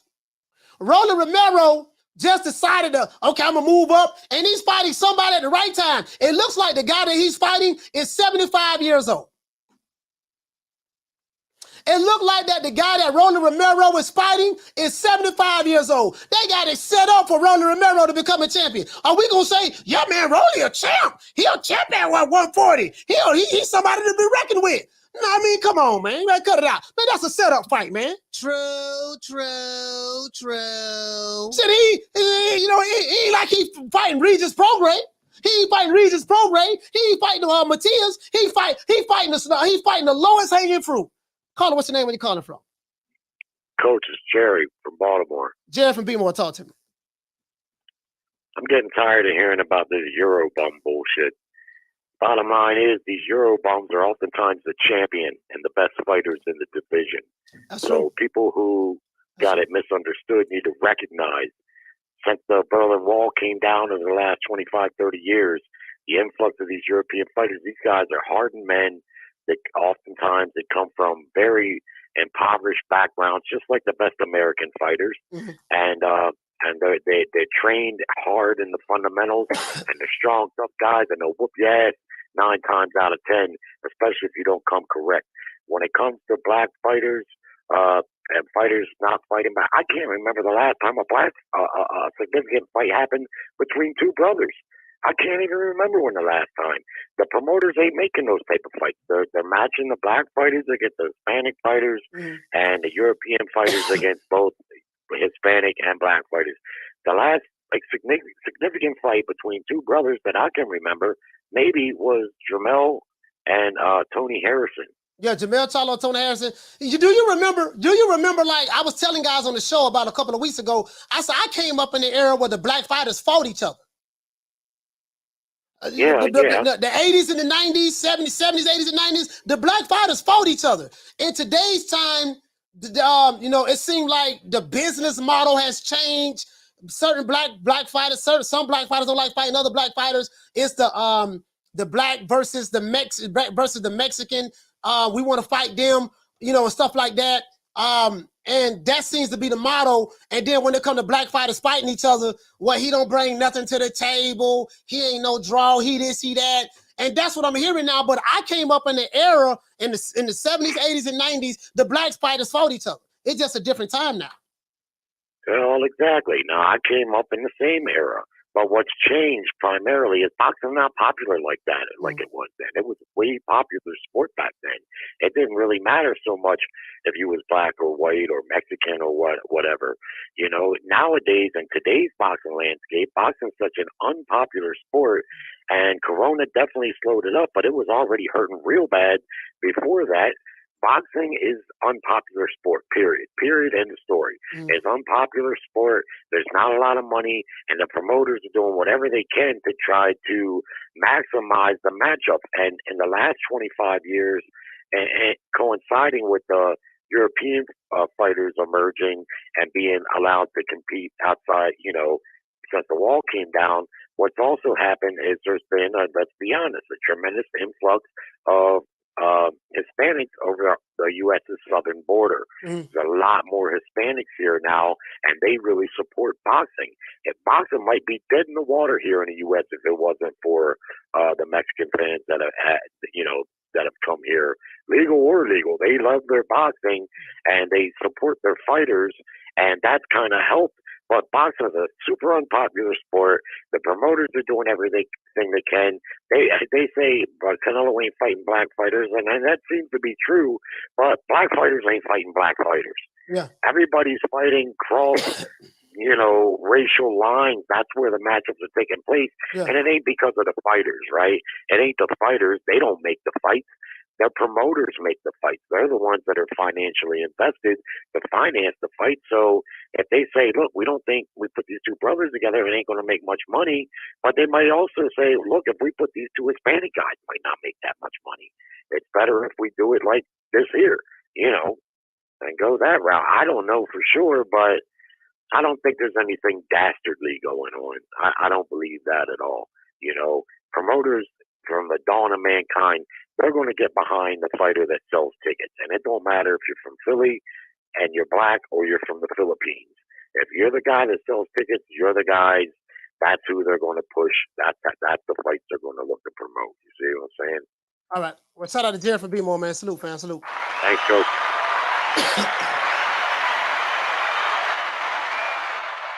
Yeah, man. So, you know, so it is what it is. Like, I'm a big proponent of, okay, I get it. Don't listen, bro. Like, I don't have a victim mentality. That's me. If you're not able to fight this one guy, you're going to have a hard time explaining to me.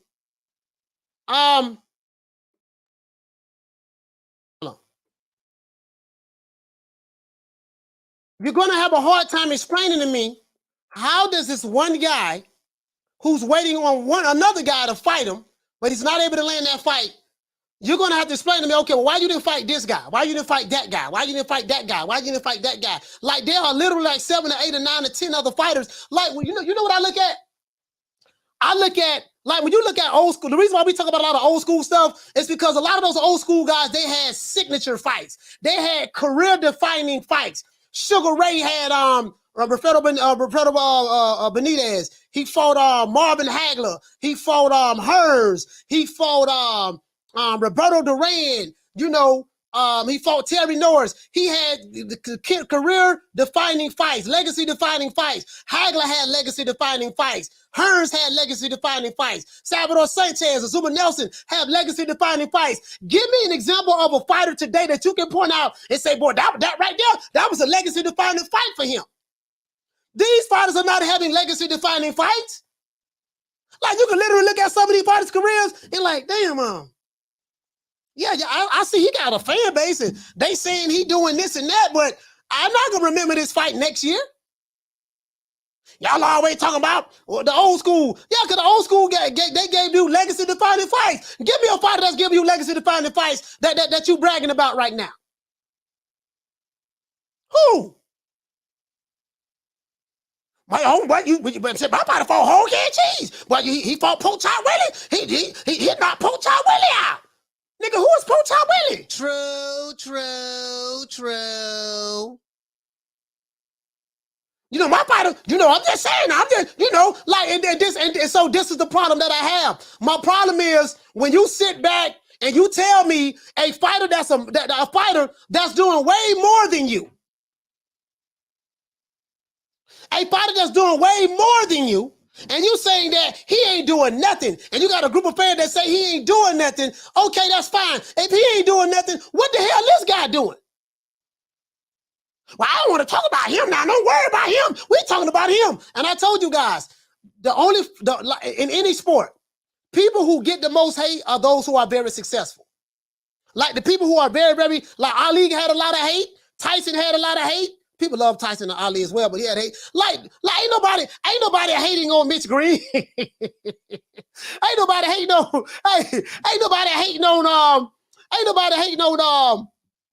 Brandon Figueroa. Ain't nobody hating on George Kambosos. Ain't nobody hating on who that dude Canelo, who that dude Rolando Romero fixing the fight. Who that dude Rolando Romero? Let's pull up that dude. Who that dude Rolando Romero fixing the fight? Let's pull this up. Ain't nobody hating on Liam Smith. Ain't nobody hating on Demetrius Andrade. Demetrius Andrade is a great fighter, but they don't really know him. Ain't nobody hating on Abney Yildirim. I can't stand Abney Yildirim, boy. Abney Yildirim, ain't nobody hating on him. Ain't nobody sit around hating on Abney Yildirim. You people normally hate the greats. True. Yeah, it's true. Caller, what's your name? Where you calling from?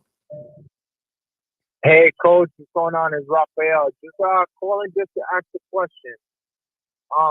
Didn't Suleiman say that the winner of Plant Benavidez is gonna be the runner-up for fighting Canelo next for the WBC? Yeah, the mandatory. Yeah, that's what he said. Now, what he said and what he gonna do is two different things.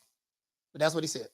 So yeah, so I don't understand then why is this now Benavidez has to fight Andrade next, and whoever wins out of that fight next gets Canelo, or Benavidez has to fight this guy, and whoever gets that fight fights Canelo. It makes no sense.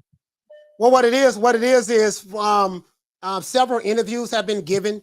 Jose Benavidez did an interview, I think, with Fight Hype, and he said that we're not sitting around waiting on Canelo or something of that sort. He said that we have a 3-fight deal with the PBC. That's what he said. And that 3-fight deal is going to consist of Caleb Plant. It's supposed to be David Morrell and Andrade or maybe Charlo. That's what he said. I have the actual interview where he said it. I think he either said it on Fight Hype or he said it on the Boxing Boys. But I have the actual interview. I saved it. So that's what they say. Now I don't know how does that factor into him being the mandatory for Canelo. I don't know, because Mauricio Suleiman does what he wants to do. You can't predict this stuff in boxing now. So I don't know, fam. I don't know. I really don't know. I mean, the Morrell fight does sound intriguing for Benavidez, but at the end of the day, it's like for true boxing fans, yeah, that's an amazing fight. But that's not like in terms of making money. That's not really a big fight. Like, because a lot of people don't even know who Morrell is. Like, you have to be a true boxing fan to even know that he's a big upcomer. That's like Boot Ennis Boot fighting Crawford next. When we see he passes the eye test, he's really good, but he hasn't really faced anyone. So that's all it, Coach. Just wanted to kind of chime that in. Shout out to Raphael. So, hold on, let's see. Let's do Rolly. Let's see who Big Rolo. Let's see who Big Rolo fighting next. Let's see who Big Rolo fighting next. Rolando Romero. Is it Rolly? Oh, is it Rolando? Is it Rolando? Oh, Rolo. Here you go. Right, I clicked on wrong. Rolando Romero, 14-1. He has a fight set up with Ismael Barroso. Ain't nobody sitting around, oh, Jermell Barroso, boy. I can't stand him, dog. Jermell Barroso, he ducking, he cherry picking, he ain't fighting nobody. Ain't nobody talking about Jermell. Nobody. He ain't nobody to hate on. Shout out to Casino Like Prayers. Hey, okay. Dropping that quarter over. Bam, double your boy. Hey, Leroy. Super chat received. Playtime's over, boy. He said Jermell, Errol, Inoue, Usyk, Teofimo, Loma, Canelo, Shields, Baumgartner, Serrano, Katie Taylor, all fight legacy defining fights, in my opinion. What about you? Yeah. I agree with that. Especially if you're a fighter and you have the fighters on your side with the same promotional company. There's no reason a fighter that's signed to the same promotional company and that one promotional company to have all of the belts that those fighters that's on that side shouldn't be able to fight each other. Just like ESPN have all of the belts in the lightweight division. You get what I'm saying? So, and the PBC have 3/3 have 3 of the belts in the welterweight division with Errol Spence. And all of the fighters on that side of the street had the belts. You get what I'm saying? So there's no reason why that shouldn't happen. Shout out to Ali Maddox. Hey, okay. Dropping that quarter over. Bam, dub on your boy. Hey, Leroy. Super chat received. Playtime's over, boy. Oh yeah, Lomachenko as well. Yeah, Loma as well. He said Loma has a good solid resume. He said big shout out to Sean Porter. He fought everyone and ducked nobody. He may have the best resume in the past 10, 15 years. He has a good resume from fighting the top guy standpoint, but he doesn't have the best resume because he lost to all of the top guys. Like Sean Porter lost all his step-up fights. When he fought Kell Brook with the step-up fight, he lost that one. But he has a good resume. I'm not taking nothing from Allen from Sean Porter. He has a really good resume, but he lost all his step-up fights, every last one of them. But Sean Porter has a good resume. I agree. He does have a good resume. You know what I mean? I'll call him. What's your name? Where you calling from? What's up, Coach? Martin, Jersey. Martin from Jersey. Talk to me. What's up, Coach? Coach, that was Jermell Charlo calling out Canelo, man. He need to worry about Tim Tszyu. You leave Canelo alone. As far as Demetrius Andrade, like he said that he wants Canelo to fight the best. He wants him to fight Benavidez. He wants him to fight him. He wants him to fight Charlo. So, okay, that's true. I don't want him to fight people. I want him to fight Benavidez. But what about you? When are you gonna fight Benavidez, Charlo, and Caleb Plant? When are you gonna do that? When is he gonna do that? Because I know his record was bad, but when you showed up yesterday, he got nothing but a whole bunch of Chico sticks on his resume. So he need to do something himself. Man, it's crazy, man. Martin, you hit the nail right on the head, fam. Shout out to Martin from Jersey, man. Salute, fam. Thank you for calling the show, brother. Salute. Jersey, stand up, Brick City. Hey, this is who Rolando Romero is fighting next. They say that this guy is 40 years old. This guy ain't no 40 years old. This guy is 50 years old. 50. This is who Rolly is fighting next. Rolly gonna beat this dude, and then I heard they got another tomato can in the cut waiting on him. But this bum is taking the easy matches, fighting other bums. This dude is from Venezuela. Then Rolly gonna be running around on Ellie sucker nigga nutsack. Oh yeah, I'm a champion. I told y'all I'm a champion. Yeah, I came up to 140 pounds and I be a killer. I beat him. Yeah, I'm the cash cow. I'm the new face. I'm the new face at 140 pounds. Read the program, don't sell no ticket. Him bring nothing to the table. Matias, he ain't nobody. Josh Taylor, Teofimo, they ain't nobody. I'm the A side. I got to hear this shit. I got to hear Rolly. I got to hear Booger Ray Leonard. I got to hear Booger Ray Leonard put his glasses on. I got to hear my dog Booger Ray. I'm Rolly Leonard. Coach Malachi picking at me on his show. I ain't gonna get him no interview, Leonard. I ain't gonna get no interview. I'm Rolly. Don't worry about Coach Malachi. He's just a hater. Oh, he's just hating on us. Oh, yes, don't worry about it, Rolly. You know, you're doing well, Rolly. I made you a champion. Did we make you a champion, Rolly? Yeah, you did. He said I got a Bugatti. I ain't got no Bugatti. Oh, Rolly, he's a hater. Don't believe nothing Coach say. You have a Bugatti. You have a car that no one has in America. You riding on 10s. You got 10-inch rims. It's orange. And didn't I give you a coloring book, Rolly? Yeah, you did give me a coloring book. Isn't it orange? Yeah, it is orange. Like, come on, man. And then Ellie Setback gonna be running around. Hey, Rolly, how does it feel to be a champion? Oh man, it feels good being a champion. You know, Rolly, I always believed in you, Rolly. I knew you was gonna do it, Rolly. I tell people all the time. I say, listen, you was really winning that fight against Saint until he caught you. I said you would have beat anybody else in the lightweight division outside of Tank Davis. Rolly, I tell everybody, you'll beat Shakur, you'll beat Devin Haney, you'll beat all of those guys. I tell them that all the time. Oh man, I appreciate that, Ellie. I appreciate that. Yeah, I beat all of them dudes. I'm the cash cow. This fool listening to Booker Ray Leonard. True. That's what got me mad. I'm mad because I gotta hear this next. I gotta hear Showbuzz Shorty talk about how great he is. Come on, man. Nigga fighting the dude, doggone 75 years old. And we all know he ain't gonna fight none of the killers. He ain't gonna fight none of the killers. They gonna have to strip him. He the A side. Hey, what it say? What it say, John Ryder? He said, Rolling eating those crayons. Absolutely, eating crayons. You know, if I offend some Rolando Romero fans, I don't apologize. True. If I offend some Rolando Romero fans, I swear I do not apologize. And I mean that. We the Charlo twins. We known for calling everybody out. Please call these people out. Listen, the whole world's looking at you. Call these people out, What's up? It's the Jermell the Hitman Charlo. Let's get it. Who want it? Name them names, man. They know who they is. Name them names, please. The names need to be named. They know who they is. The Mexican monster. Mexican monster. Hello. Sir, True Media Today, USA Boxing, man. We are the official podcast for Team Freeway Boxing. Shout out to my brother, man, Freeway Ricky Ross. We are the official podcast for Team Freeway Boxing. South Central LA, man. Stand up. What's my name?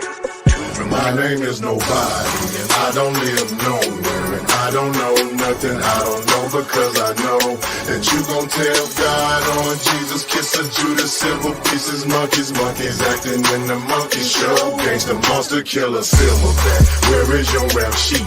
That you never explains, moving fast, thinking slow. Dummy clown, silly Billy, need a hug, thugs on drugs, monkeys acting in the monkey show. I got to hear all this bullshit. Rolando Romero fighting him up. Hey, y'all see the picture of the dude, man? Y'all see this? I'm telling man, but I told y'all what I told y'all. I say boxing is WWE. True. I mean, it just so perfectly lined up. Look at this. It just perfectly lined up. The stars line it up perfectly. I'ma move up to 140. All of a sudden, Josh Taylor dropped the belts. He only holding on to one. And then the one belt just so happened to get into the Al Heyman. Now, Al Heyman doing a good job. Boy, let me tell you something. Al, that's real smart what you did now. I cannot take, listen, I can't take nothing away from Al. Al, real smart. Al Heyman said, we got to get one of these belts. So what we going to do, we going to make sure that both of our fighters who we represent is going to be in a position to fight for the vacant title. Who we going to get? Send Rolando Romero up there. I mean, oh my gosh! Al, why you want to send Rolly up there? It's killers up there. Al, no. Is he gonna fight? Is he gonna fight Regis Prograis? No. Is he gonna fight Matias? No. Is he gonna fight Josh Taylor, Teofimo Lopez? No. Who is he gonna fight? I got the perfect person for him. I got somebody from Venezuela named Ismael. He's 75 years old. Rolly gonna fight him, and then when he beat him, we gonna make sure he beat him. And then when he beat him, we gonna sit back and say that Rolando Romero is a champion, and we're gonna avoid all the tough competition. True. And then we're gonna send Rolly. We're gonna send Rolly on a special press conference. Special. We're gonna send Rolly on a special press conference. And who was that guy? Who was that white guy that be winning? That we got on the contract? That wear the knee pads? You mean in the KY jelly? You mean Alex? Yeah. Call him and let him do all the interviews. Okay, all right, coach. All right, coach. Listen, coach. All right, you know, you niggers get on my nerves. All right, coach. You know, you little niglet. What you say, coach? You're from West Tampa, Florida. See, that's the problem with you, coach. You know, I'm Leonard Ellaby. You know, I don't play those type of games, coach. Now, if you want to interview any of the PBC fighters, you're going to have to sign the Ellie setback contract. All right, Leonard, what contract that is? Okay, now, in this contract, you're going to have to get some knee pads. Knee pads? What I need some knee pads for? Okay, don't worry about that. Knee pads. Okay, now this nigga talking about knee pad. What the fuck I need that for? It's the same contract Ellie setback guy. Okay, you're gonna need some cocoa butter. Cocoa butter? What the fuck I need? Cocoa butter just to interview a PBC fighter? Yeah. And you're gonna need some baby oil. Baby oil? What the fuck I need baby oil for, Leonard? Yeah, baby oil. And you're gonna need some I said knee pads, right? Yeah, you said knee pads. And listen, and you're gonna need some KY jelly. KY jelly? What the fuck I need KY jelly for, Leonard? What kind of freaky shit y'all got going on? And you're gonna have to you might have to do a little awesome jawsome. Awesome jawsome? What's awesome jawsome? You don't know what awesome jawsome is? No, what the hell that is? Is that something that Ellie be doing? Yeah. That's something he be doing. Don't worry about that. I have Ellie train you. Ellie gonna train you on that. Awesome jawsome. Okay, awesome jawsome. Okay, so knee pads, cocoa butter, baby oil, KY jelly, awesome jawsome. So I gotta agree to these terms to get in order to get an interview with the BBC fighter. Yeah, that's exactly what you gotta do. Nah, man, fuck that shit. I'm good. True. Yeah, man, fuck them niggas, man. Fuck you and them niggas. I'm good. I'm Gucci. But I am Gucci, boy. I am Gucci. Don't worry about it. I'm good. Shout out to John B. Poetic. What's going on, fam? Shout out to Jackie Hernandez. I'm just saying, hey, Jackie, all I'm saying is this. You'll be surprised. Oh, yeah, the Vaseline. Yeah, I forgot all about you got to have Vaseline, coach. You know what I mean? Leonard, so what are you saying, Leonard? Leonard, what are you saying? All I'm saying is it's about having integrity. If you want to get those exclusive interviews, you have to be willing to do what it takes, coach, in order to get to the top. Make it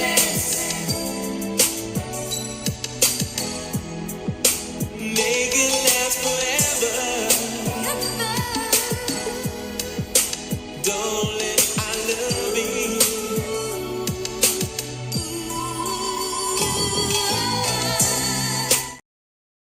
Yeah, you know, it is what it is, man. I just better sit over here and shake a lane, go to the fights. I will be going to the fights, get on the plane, go to the flights, get me a hotel, kick it, and kick it with the real other fighters and stuff. I'd rather do that than agree to that contract. That's all I'm saying. I'd rather do that than agree to that contract. It ain't happening, man. It ain't happening.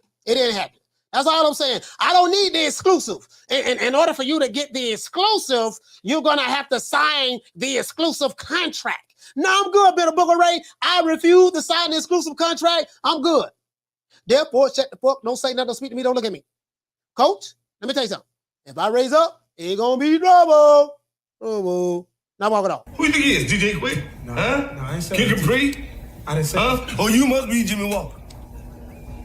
Blue, you ain't nothing. You don't deserve nothing. You don't get nothing. You get what I give you. I got a contract between me and you that say you do what I tell you to do. Therefore, shut the fuck. Don't say nothing. Don't speak to me. Don't look at me. I tell you something. Money, I just said. Blue, if I raise up, gonna be trouble. I'm walking off. That's all I'm saying. You know what I mean? It just lined up perfectly. Now, Rolando Romero fixing to be a champ. That dude 100 years old, man. Listen, and I ain't hating, but ain't nobody hating this dude. You don't see nobody, man, tell Ismail he need to be fighting somebody. He ain't fought nobody. He been ducking and dodging. This man been a pro since 2005. He 22-2. No, he 24-3, but he got 22 KOs. But they say right here, this man 40 years old. Do this man look like a 40-year-old? Dog, I'm almost 50. Listen, I'm almost 50. Ladies, look at your man and look at me. Look at him and look at me. Look at your man and look at me. Well, I ain't gonna, y'all remember that Old Spice commercial? But ladies, look at him and look at me. I'm almost 50. They say he's 40. How in the hell? True. You know, I was born that daytime, but I wasn't born yesterday. Caller, what's the name when you're calling from? What's up, Coach? It's inevitable. D-Block. D-Block, talk to me. Coach, what in the hell is going on in boxing? Man, How this the shit hell WWE, can man. Rolly Romero, I mean, shit, man, the guy can't even speak. He can't even talk. All you hear is just mumbling. Like he got bubble gum in his mouth. You know what I mean? He's smacking them gums. How the fuck can he have a title? How can he have it, Coach? And then not just that. You mean a title shot? He's got a title shot. Title shot. You got a title shot, yeah. He's fighting the back. That's back. That's a back. They ain't no human, man. That's a back. Okay? 75-year-old back. That don't make no sense, Coach. Nah, he make ain't it make sense, yeah, Coach. you talking about 75, yeah. Bro, listen, I'm trying to tell you, bro, this shit WWE, dog. It's WWE. That's what it is. I'm trying to tell you, man, it's already scripted. They're in the back right now. They're in the back right now. Doggone, Ismail from Venezuela. He said, man, I'm gonna beat the brakes off the dude. I'll probably like, look here, man, check this out. Check this out. I'll like, hey man, look here, check this out. Ismail, you know, you know I love you, right? You know I love you, right? Yeah. So I know you like. Look here, man. You know, we're gonna give you a perfect opportunity. You're gonna fight one of the best fighters in boxing, Rolando Romero. If you can pull this off, I will make you a main stable of my fighters. I put you up there with Errol Spence. I put you up there with the Tank Davises and all that stuff there. You know, are you ready for the task? Yeah, I'm ready, Al. I'm ready. Okay, cool. All right, you go ahead on. We'll get your call. Rolly Romero, Big Rolo. Yeah, Al going on. Oh God, I can't talk to them. And Leonard, yes, Al, yes. Please talk to this dumb ass motherfucker right here. Okay, Rolly. Okay, listen, Rolly. Okay, I'm gonna talk to Al for you. Okay, Rolly. Now listen. Now you're gonna move up to 140. Okay. Don't you want to become a champion? Yeah, I want to become a champion, man. I want to become a champion. Okay, listen, Rolly, if you can do this one time for us, do us a solid. They just dropped the belt. We got somebody for you, and if you beat him, guess what? I'm gonna buy you another Bugatti. Oh my God, you're gonna buy me another Bugatti, Leonard? Yes, I promise you're gonna buy another Bugatti. I talked to Floyd, everything is good. I don't know, whatever the case may be. You know, you're a cash cow, right? Do you trust me, Rolly? Yeah, I trust you, Leonard. That's what's going on. This shit is a setup. This is Vince McMahon. The script has already been written. This dude's 75 years old. They're hollering about he 40. Boy, hush. True. I got one more thing to say. This the BBC meltdown. I mean, this is sad. Do you remember in 2015, they were rolling out the red carpet for all these boxers on NBC? And then the premier boxer came out and everybody was all excited. They had Danny Garcia, Adrian Broner up there, putting lights up there. Yeah. They had Danny Garcia versus Guerrero. Now you look at it, it's been 8 years, Coach, and Danny Garcia, one of the stars that they had, is fighting Lara at a catchweight. You got Adrian Broner, one of the stars that they wanted to make, is fighting with the King, right? No, he's fighting. Adrian Broner's with Don King. With Don King, Don Coach. King now, yeah. Yeah. Don't even get me started on that. Yeah, go ahead. But that's what I'm saying, Coach. The PBC is literally trash now, Coach. I'm not gonna lie about it, man. This is trash. I mean, if they put this on pay-per-view, Coach, we better go straight to Showtime and say, you know what? We're going to do a strike. Because this is bullshit. D-Block, D-Town, D-City-D-Ville. Hey, don't get me wrong. I ain't tripping on the PBC like that. But all I'm saying is, Rolly Romero, man, somebody deserve a better shot at this title than Rolly Romero. That's all I'm saying, dog. Like, come on, man. Like, out of everybody on the PBC roster, like Al Heyman, all I'm saying, sir, this here. Like, why y'all giving Rolly Romero this shot? Rolly? Like, I'm looking, oh my gosh. Rolly, you know, they say, Coach, you hating on Rolo. They say, Coach, you hating on Big Rolo. Big Rolo. They say, I'm hating on Rolo. Hey, Carla, what's the name you calling from? Hey, this is Sean from North Carolina. Sean from North Carolina, talk to me. What's going on, Coach? I just want to say that's a real good Rolly impression you were doing. Man. He sounding all nasally and shit. Hey, man, listen. He be having that deer in the headlights look sometimes, like taking a real long time to respond to questions on that. Man, that boy special, man. You know, everybody know that boy special. Everybody know that. That boy special. You know that. Hey, but I don't have much time. I just want to say I thought Canelo looked pretty good in the last fight. I do want to see him fight David Benavidez. I think he probably puts down Benavidez to the body. I don't know though. I do want to see that fight though. But anyways, man, keep up the good work. Appreciate you. All right, man. Shout out to Sean from DC. Yeah, you get what I'm saying though? You know, I ain't hating. You know what I mean? Never like, man, Coach ain't no Rolo. I ain't hating. I'm just saying, I'm just pointing it out. Listen, anybody feel like I'm hating? Anybody feel like I'm hating on Big Rolo? If you feel like I'm hating on Big Rolo, press 1. You know what I mean? Put a peace sign or 1 or 2 up there. If you feel like I'm hating on Big Rolo, man, I ain't hating. You know what I mean? I'm just calling it like it is, dog. I'm just calling it like it is, dog. It ain't really no hate. You get what I'm saying? You know, what he say? He say Ellie Flatback would show Big Rolo how to suck up. Well, you know, Big Rolo don't do that, but yeah, you know, it is what it is. Shout out to Casino Light Prayers. He say, Coach, talk about AB Presser, please. Dropping that $2 super chat. Yeah, man. Hey, listen, and the Adrian Broner press conference. Oh my God, you know, I hate to see my dog Don King go out like that, man. Bruh, I hate to see Don King go out like that, dog. Man, Don King, bro. Let me tell you something. Bro, I remember back in the day, they had something called, I think this is what, in the 90s, 92, 93, I forgot when it was. They had something called the revenge of the rematches. Something of that sort, right? I'm going to show you guys what a stat card is.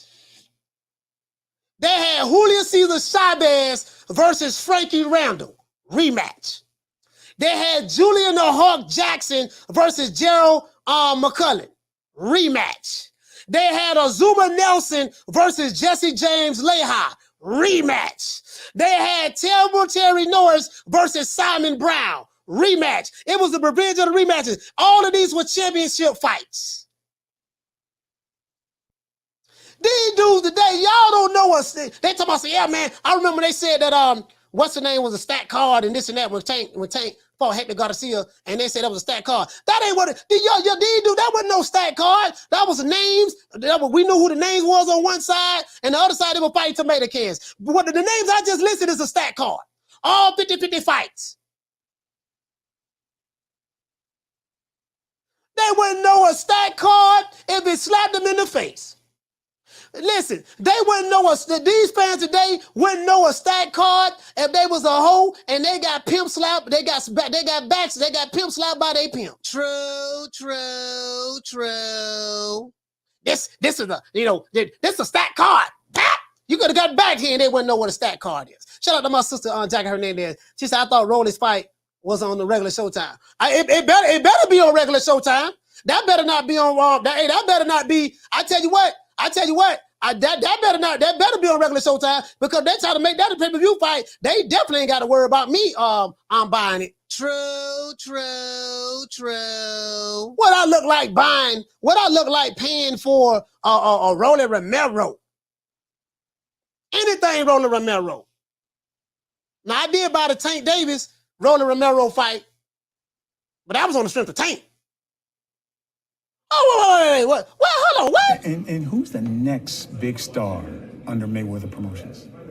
Ooh, we have quite a few young guns, as I say, you know, and I don't want to leave any names out, but we have a great roster of young talent, and we've been very selective about what we're doing, you know, again, because when you have, you know, an abundance of fighters, it's hard to kind of focus on.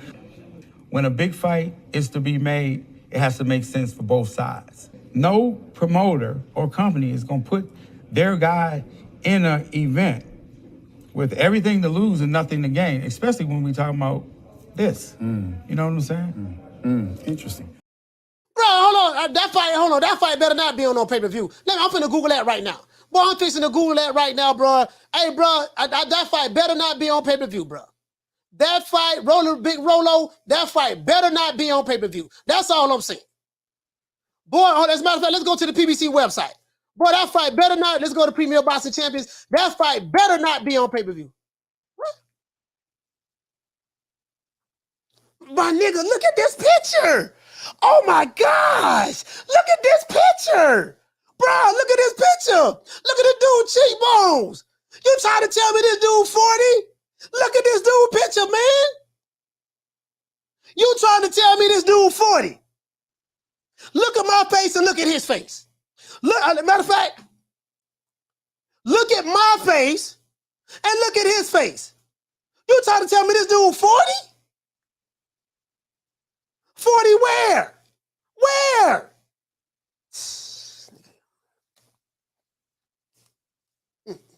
You can't make this shit up. You can't make this shit up. I told you this shit WWE. I told you this shit right there. I'm trying to tell you, dog. I'm trying to tell you, dog. It's WWE. How do you explain this?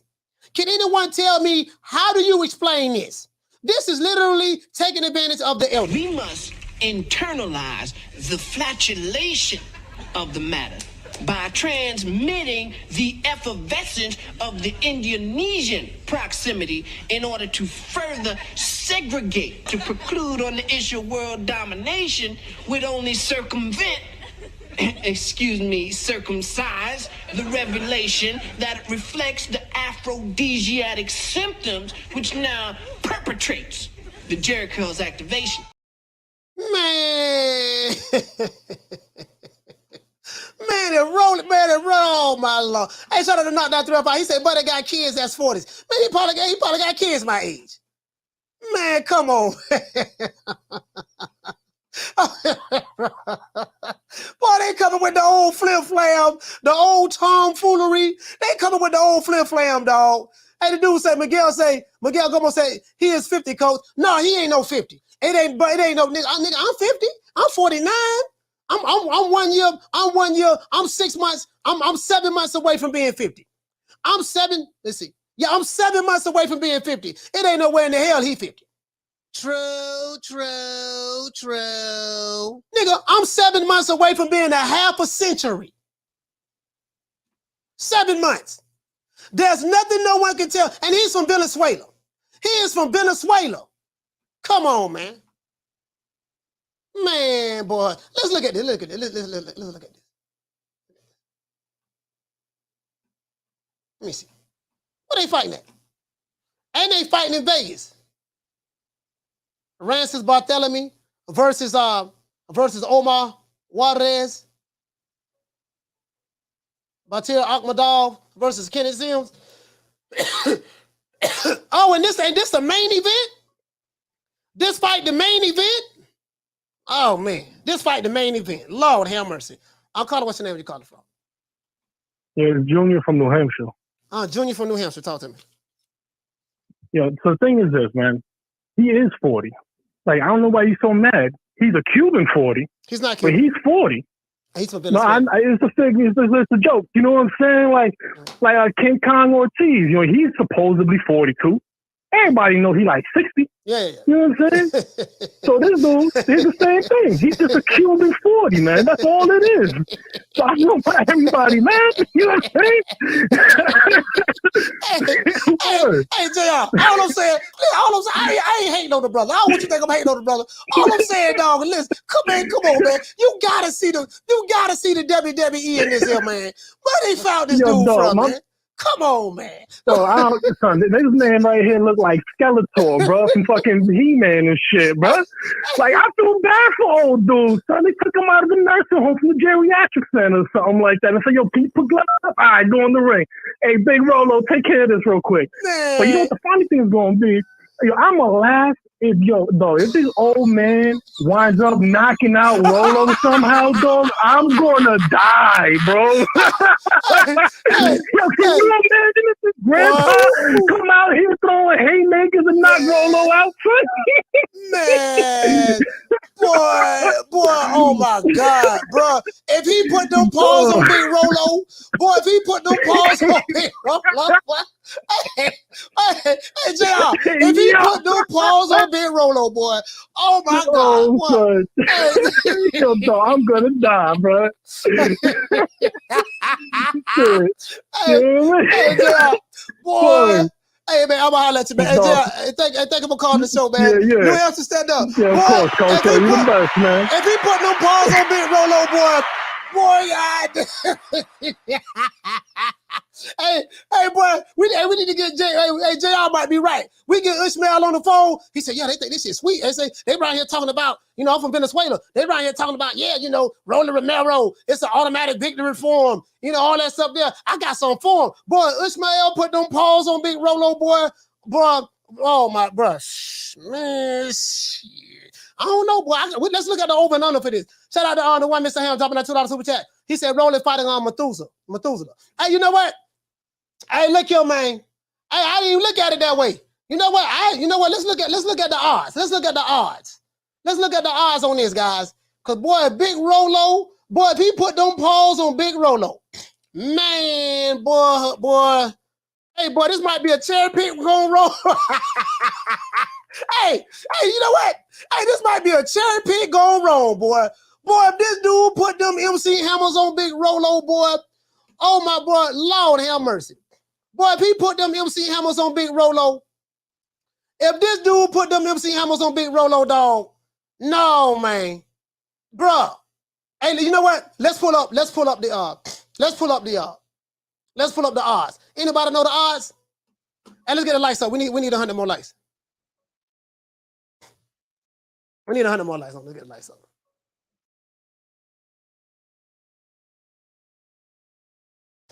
Boy, I'm trying to tell you, boy. This dude put them paws on my dog.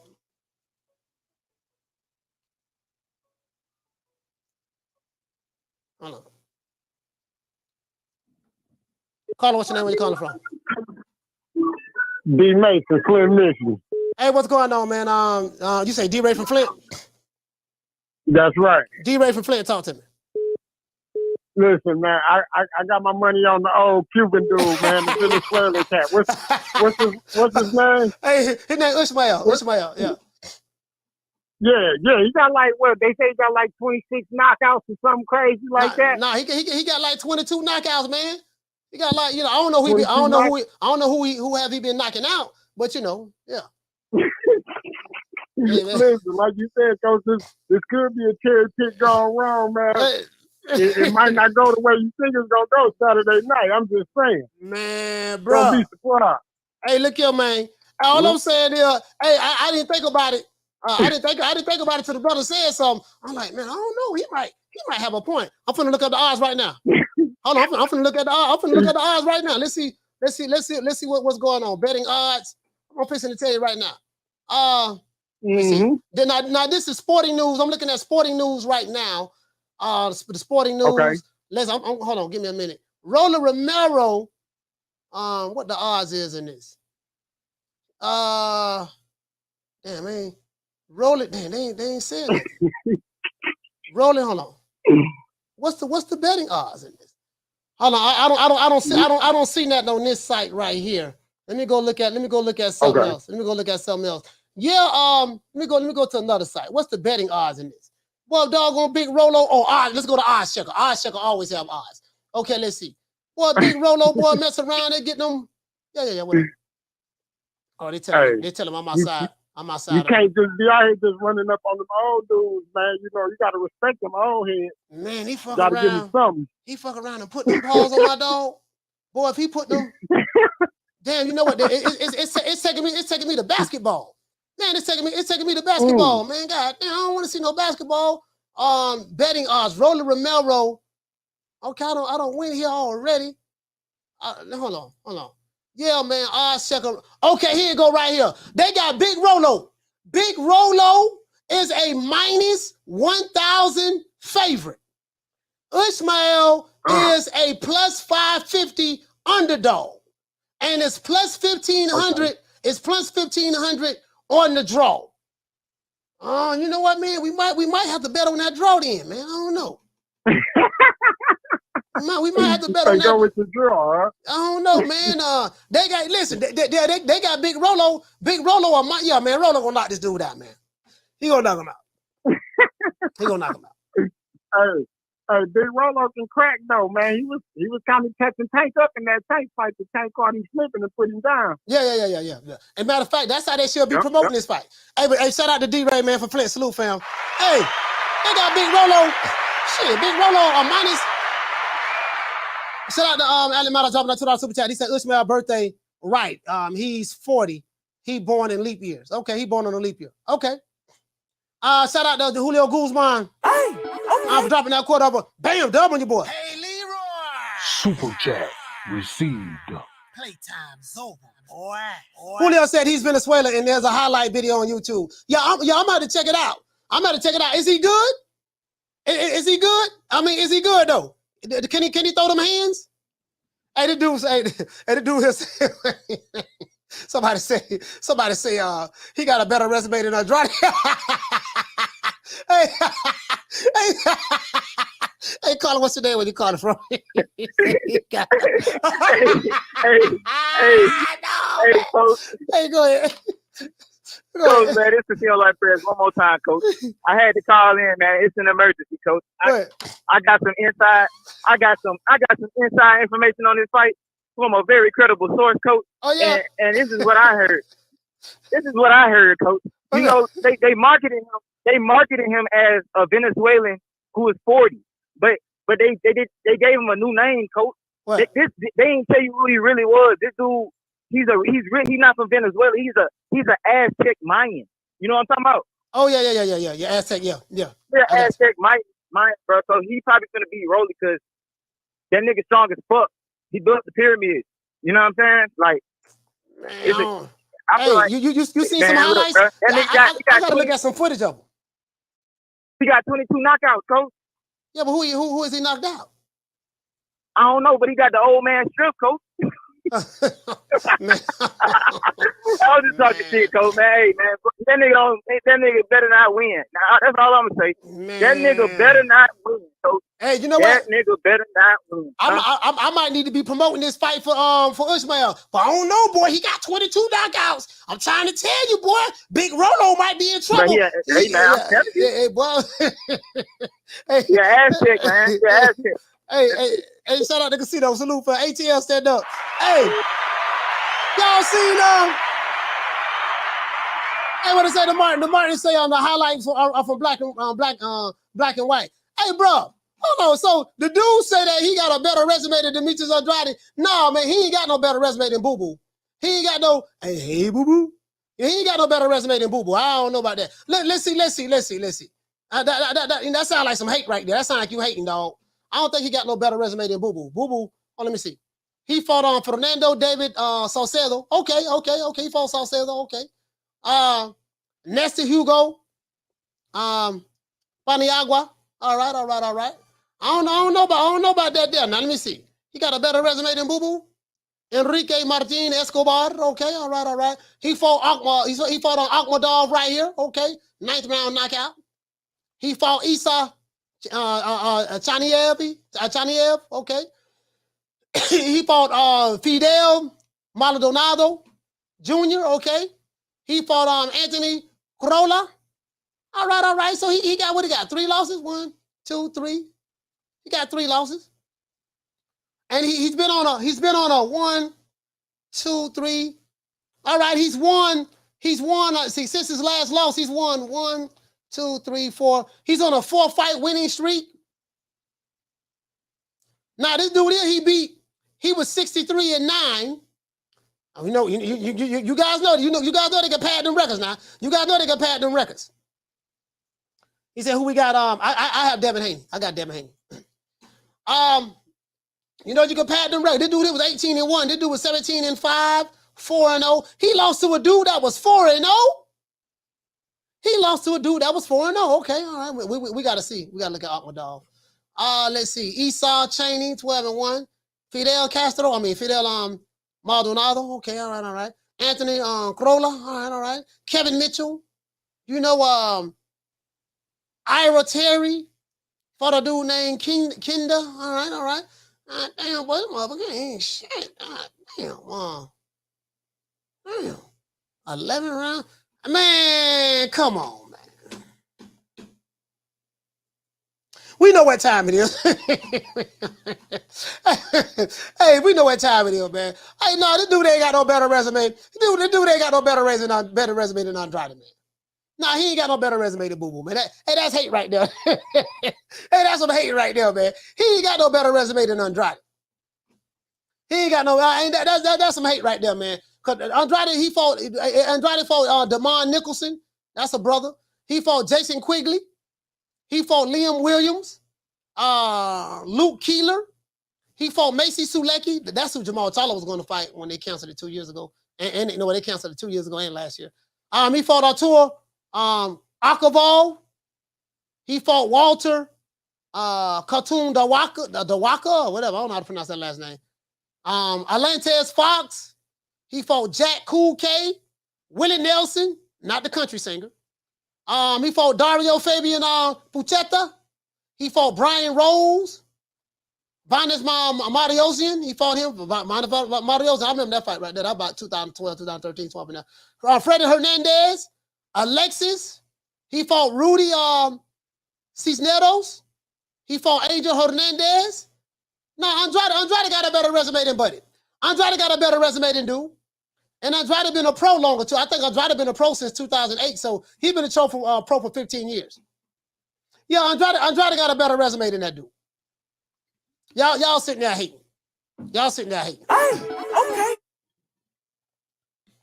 It's sitting there. Shout out to Doug Right Side. Doug Right Side, what did it say, fam? You said, how did this guy get in a position for a title shot? Hey, bro, this is what I'm trying to tell you, dog. This is what I'm trying to tell you. I'm trying to tell you this, bro. I can get on the section in the top 10 in the WBC or WBA right now. True.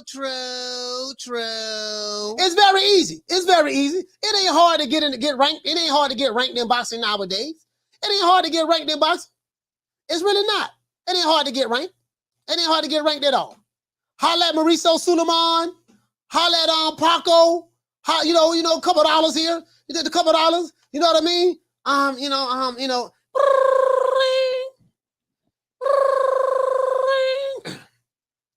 Hello. Yes. Hold on. Here you go. Yes. Hello. This is WBC headquarters. Yeah. What's going on, Mauricio? Who is this? This Al Hammond. You know this bitch that nigga. Oh, Al, how you doing, Al? Hey, listen, man. I got this guy. I'm trying to move up in the ranks. I got Rolando Romero. Al, I can't do that for you right now. You're gonna have to call Paco at WBA. Okay. Hello? Yeah. This Al Heyman. Hey man, Paco, what's going on? Hey, Mr. Al Heyman, what's going on, brother? How you doing? Hey man, how your family doing? My family's doing very well. We're doing good in Puerto Rico. Did you get that briefcase I sent you last time? Oh yes, I got the briefcase. Oh, thank you so much, Al. I really appreciate it. What can I do for you? Hey, listen, I got Big Rolo, man. I'm trying to make sure he get a title shot. He hasn't had a fight in 140. In his last fight, he got knocked out by Tank Davis at 135. How am I possibly going to give him a title shot from a vacant title without him even having a fight in at 140 yet? How am I going to do that? Hey, listen, man. Did you open the briefcase?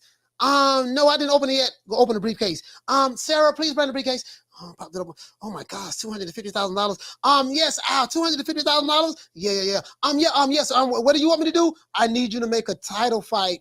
Put Rolando Romero on the card to fight for this vacant title. I got a guy from Venezuela. He's 75 years old, but I need you to put his age down as 40. Okay. Okay, Al, whatever you want me to do. Bam. That's how that worked out. True. I can get on the top 10 right now. WBA, WBC right now. All I need is a phone call and a briefcase. A phone call and a briefcase is all you need. True. Yep. A phone call and a briefcase is all you need. For real. Shut that soft ass shit up. And the best man Shut that that's some soft ass shit. Shut that soft ass shit up. All that soft talking. I know you can do it, man. You got the man, shut that soft ass shit up. Listen, we need 350 likes. We need 40 more likes. Anybody that hasn't hit the like button? Riley. Where my dog at? Riley. Talk to him. Look, fuck you. Fuck the plane you flew in on. Fuck them shoes. Fuck the socks with the bell on it. Fuck them cheap ass cigars. Fuck your yuck mouth teeth. Fuck your hairpiece. Fuck your chocolate. Fuck Guy Ritchie. Fuck Prince William. Fuck the Queen. This is America. My president is black and my Lambo is blue, nigga. Now get the fuck out my hotel room. And if I see you in the street, I'm slapping the shit out of you. All right, caller, what's your name? Where you calling from? Hey, Slim. What's going on with you? I told you months ago, stop talking about Rolly ass, man. This is part your fault. This is bad motherfuckers. This is position. I told you, stop hyping up that motherfucker. He is barely a professional boxer. I told you. And now look what the fuck we got to deal with. Big Rolo! Exactly. Didn't I say ass months ago? I said stop doing that Batman shit. This motherfucker right here, you keep boosting his profile. This motherfucker can't fight. They done paid all this money to get this boy in position to get this belt for Reggie. This don't make no motherfucking sense, man. Hey, so what you said is this. Rolo, so this to play. Big Rolo moving up to 140 to fight a dude that's 75 years old for the fight for the WBA vacant title. He gonna win that belt, and then that's how they gonna justify Tank Davis moving up. Damn shame. Damn shame, ain't it? It's shame. It's shame, ain't it? And motherfuckers is running around here shaking pom-poms for that shit, too. Motherfuckers is really running around here shaking pom-poms. Oh, my God. This is sad, man. No. That Bama motherfucking infiltrated the great 140 gauntlet, man. With this Bama ass shit, man. God damn it.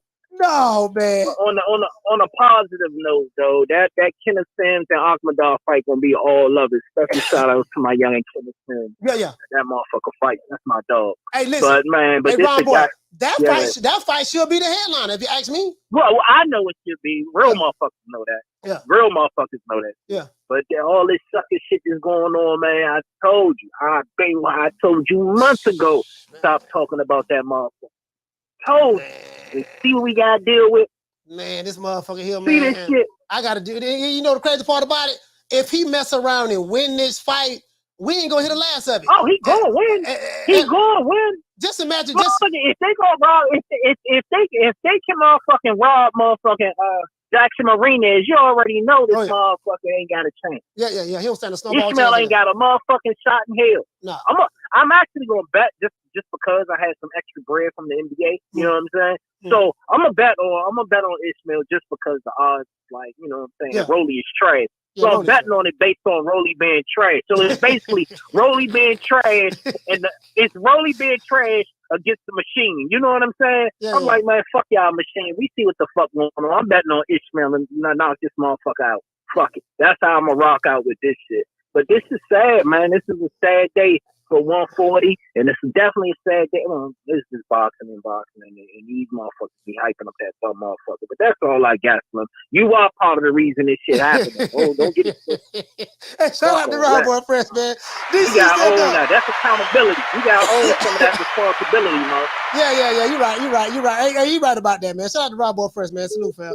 Hey, he got a point, man. That was partially my fault, because I was hyping up Big Rolo. I was calling him Big Rolo. His name was Rolando Romero before I came involved. When I got involved, I was hyping up the Tank Davis fight, right? Shout out to Model King Boston, 13 months membership. He said Rolly special ed, Rolo beats the brakes beats off. Okay. Beats the brakes off. Okay. Yeah, I didn't know they were gonna pull a Machiavelli though. I didn't know they were gonna pull a Machiavelli like this here. I didn't see this coming. I didn't know they were gonna pull a Machiavelli, dog. You know what I mean? Well, in my defense, I didn't know they were gonna pull a Machiavelli like this here. I'm calling. What's your name? Where you calling from? Coach, 3 times, D-Block. I gotta say this one thing quick because I know we gotta roll. Right. It is your fault, Coach. This is your fault. This is your fault. Carlo was right. You done pumped his head up too much. Yeah. You got Ellaby thinking. You got Floyd saying, damn, Coach Malachi is right. Shit, Rolly is the big cheese. Yeah. I mean, Coach, you did this, man. And now we got to pay. Is it pay-per-view? No, it ain't pay-per-view. It better not. No, it ain't pay-per-view. It ain't pay-per-view. You imagine that shit is pay-per-view in 1999? Would you buy it? Bro, just imagine. Do you know what I'm dreading? Do you guys know what I'm dreading? This is what I'm dreading. I'm dreading the post-fight interview with Mr. Knee Pads, Mr. KY Jelly himself, Mr. Cocoa Butter and Baby Oil and Vaseline, Mr. Awesome Jawsome himself, Ellie Setback. I am dreading the post-fight interview. Hey, Rolly. Oh, my God. Rolly, look, how does it feel to be a champion at 140? Oh, man, Ellie, man, it feel beautiful, man. Man, I'm doggone, man. In 16 fights, I'm a champion now. No one that did it like I done it. I mean, I already know. Listen, you know what, Rolly? I tell everybody, Rolly, that, you're the best guy at 140. I tell everybody that. Regis Prograis is good. Matias is good. Josh Taylor, Teofimo Lopez is good. But I tell everybody, with that power, your punching power, all you need is one punch, one good punch that you connect, and there's no way those guys will beat you. I tell them that all the time, Rolly. Now, he going to gas him up. And then guess what? Then they're going to talk about A side, B side. Yeah, you got to call in it. I'm the cash cow. You got to pay me a whole lot of money. I need at least $5 million. I don't fight for less than $5 million. Bro, we got to hear that shit, dog. Now that I think about it, it's my fault, bro. It is my fault. I do got to self-responsibility. I got to say one thing. It's your fault. D-Block, D-Town, D-City, Balboa. Yeah, it's my fault, bro. It's my fault. But I didn't know they were going to do this. Hey, you know what? I gotta take responsibility. I didn't know they were gonna do this. I didn't know they was gonna come with the flim. Hey, Rick, I'm not gonna lie, dog. I didn't see this coming. I didn't know they were gonna come with the flim. Boy, Al Heyman, boy, is so smart. Boy, listen, I gotta take my hat off the aisle, bro. You know what, man? You know what, though? Listen, bro, all jokes aside, I have to take my hat off to Al Heyman. Well, I guess I gotta be like everybody else and saying Al Heyman. I can quit my job now, baby. 6 figures, baby. You feel me? But a name. Do you have a name? Oh, nah, I ain't got no name, Name them names, man. They know who they is. Name them names, please. The names need to be named. They know who they is. The Mexican monster. Hey, remember, listen. Just imagine what we gonna have to go through as boxing fans, bro. Imagine what we have to go through as boxing fans. We gotta hear all this, man. Rolly. I don't know, boy. Rolly might be pound for pound, boy.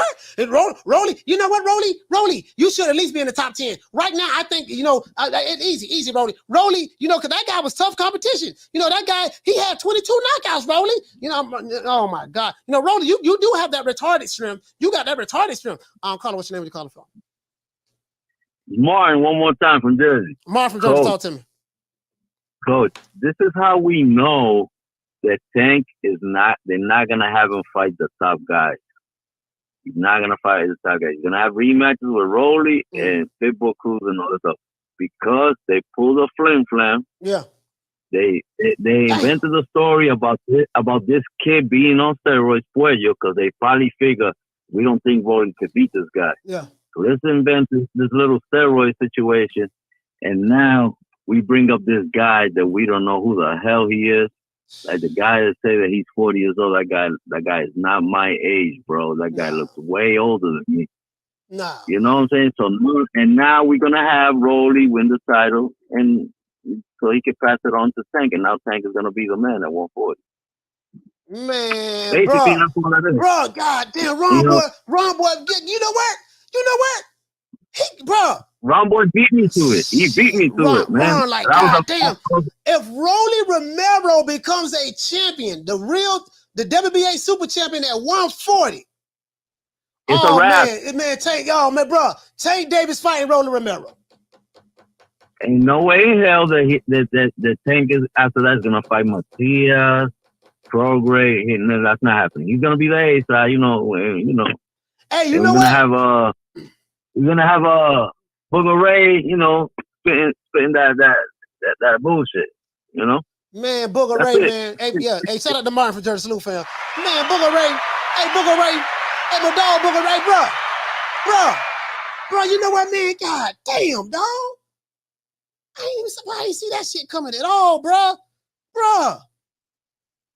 And this how they gonna. I'm finna tell you how they gonna sell it. Shout out to Casino Like Prayers. Hey, okay. Dropping that quarter over. Bam, dubbing your boy. Hey, Leroy. Super chat received. Playtime's over, boy. He said, am I tripping or if it was pay-per-view with Rolling Mouthpiece, he can outsell Haney Loma, boxing crazy.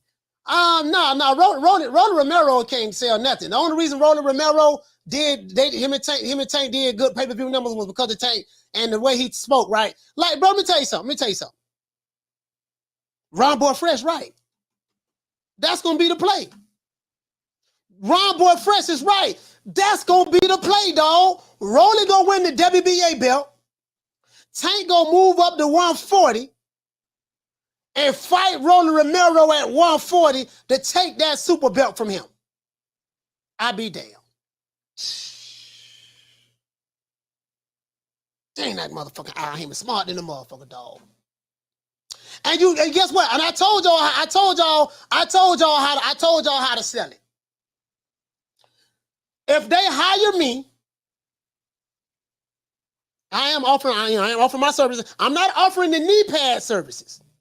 I'm not offering the KY jelly, cocoa butter, and baby oil services. I'm not offering the Ellie Setback awesome jawsome services. But if they hire me for my services, this is how I will promote this fight. Rolly Romero, arguably, they say prior to Ryan Garcia fight, the biggest pay-per-views that Tank Davis have sold have been with Rolly Romero. I would sell this fight like this. Tank probably gonna fight Rolly Romero. I'll be damn. Damn, Ron Boy might have solved this here.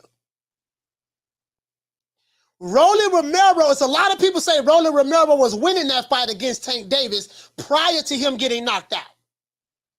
A lot of Tank Davis critics, a lot of people say that Tank Davis was getting outboxed by Rolly Romero prior to him getting knocked out.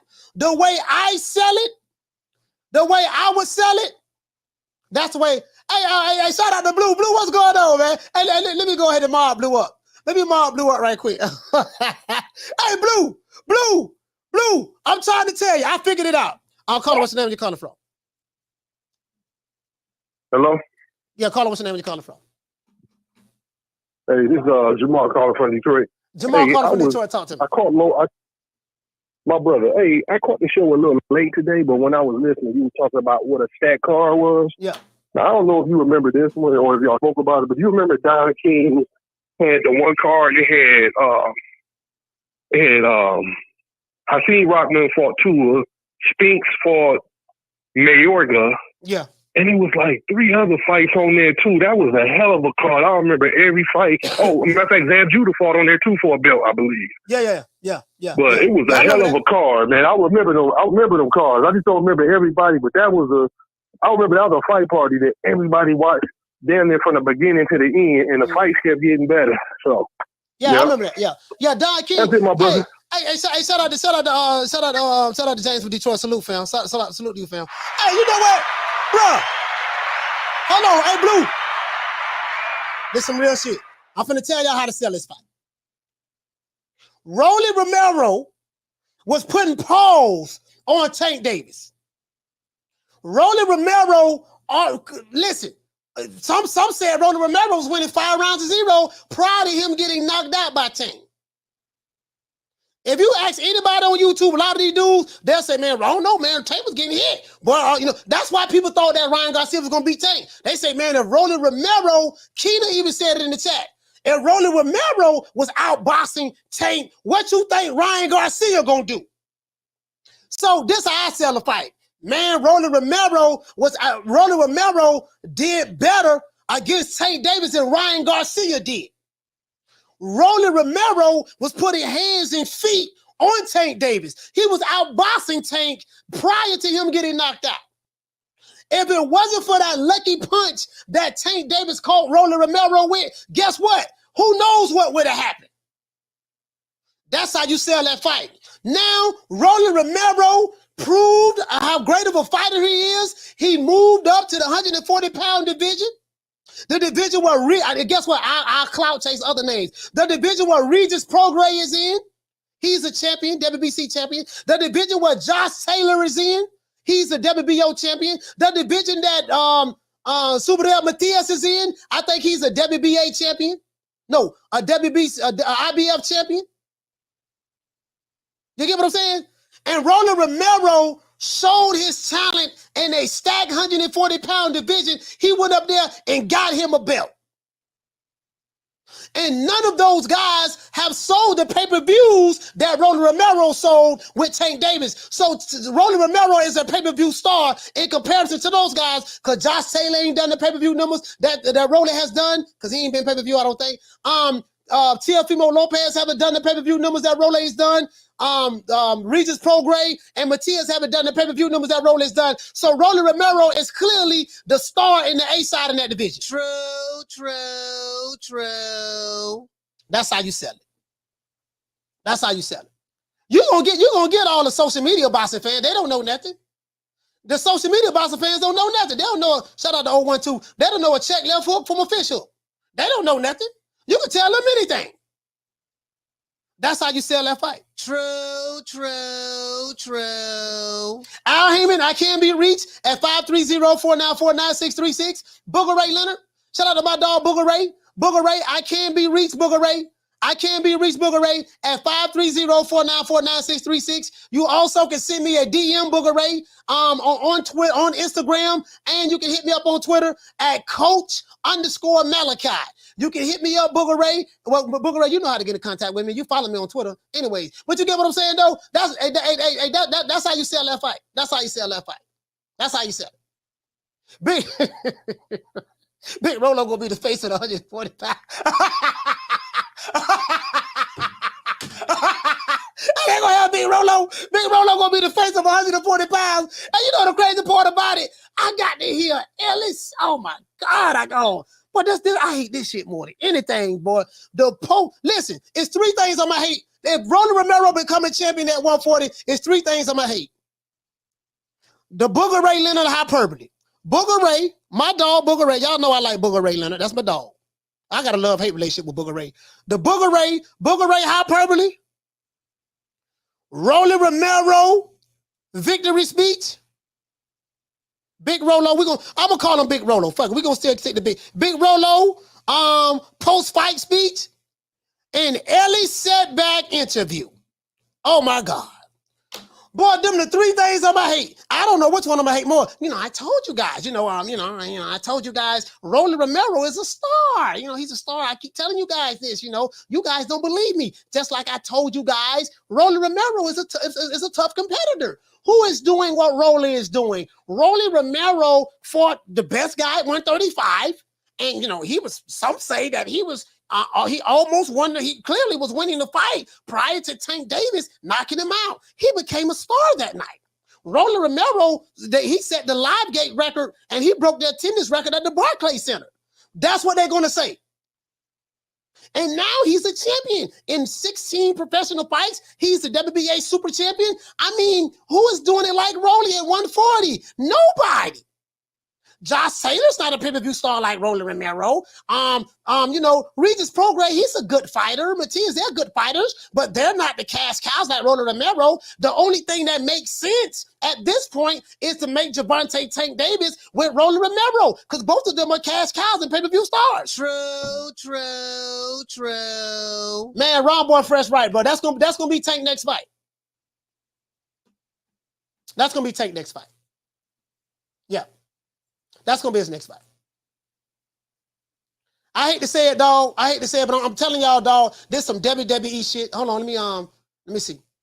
Shout out to Tay Hill. Hey, okay. Dropping that quarter over. Bam, W, boy. Hey, Leroy. Super chat received. Playtime's over, boy. Shout out to he said, shout out to coach. He said, Coach, I got Rolly will win and then fight Ryan. Oh, you know what? That's another angle. Ryan Garcia. I didn't think about that. He said, then Ryan beats Rolly, set up the Tank rematch at 140. Oh, man. You know what? Hey, you know what? Hey, God, boy, I got some smart subscribers, boy. Hey, Tay, you hit the nail right on the head, dog. Listen, that's the other angle. Hey, that's the other angle. Y'all heard what Tay said? That's the other angle. This how you do that. Boy, you hit the nail right on the head. Ryan Garcia There's already been a complaint about Ryan Garcia. Look, man, the only reason Tank Davis won, he put a rehydration clause in there and he fought Ryan at a catchweight. Ryan said that if he had an opportunity to fight Tank at 140, his weight, the fight would have been turned out to be totally different. You go ahead, let Big Rolo win, because he gonna win, become a champion. Rolly Romero gonna call out Ryan Garcia. Ryan Garcia beat Rolly Romero, and then they run it back. They run it back with Ryan. Now I don't know if they're gonna do that soon though. I don't know if they're gonna do that soon, but that's another twist. That's a possibility that can happen too. Tank either gonna fight a rematch. It might be a battle of the rematches. He might fight a rematch with Rolly or Ryan Garcia. And you know what? That right there, that don't sound too far-fetched. That don't sound too far-fetched. Hey, what it say? True, true, true. Hey, what you say? That don't sound too far-fetched. Boy, they got this set up with this shit WWE, dog. Hey, this the old Hulk Hogan throwing you to the ring ropes, putting up the big boot. You know, I used to love the Hulkster. Hey, this is Hulk Hogan throwing you to the ring ropes, putting up the big boot, knocking you down, and then running to the other side of the ring ropes and coming down with the big leg. This the old Dusty Rhodes, the bionic elbow. This the old Dusty Rhodes, bionic elbow. You know what, Gordon Soley. You know, Dusty Rhodes, the American dream. You know what I say, Daddy. You know, Dusty Rhodes, the American dream, Daddy, from Austin, Texas.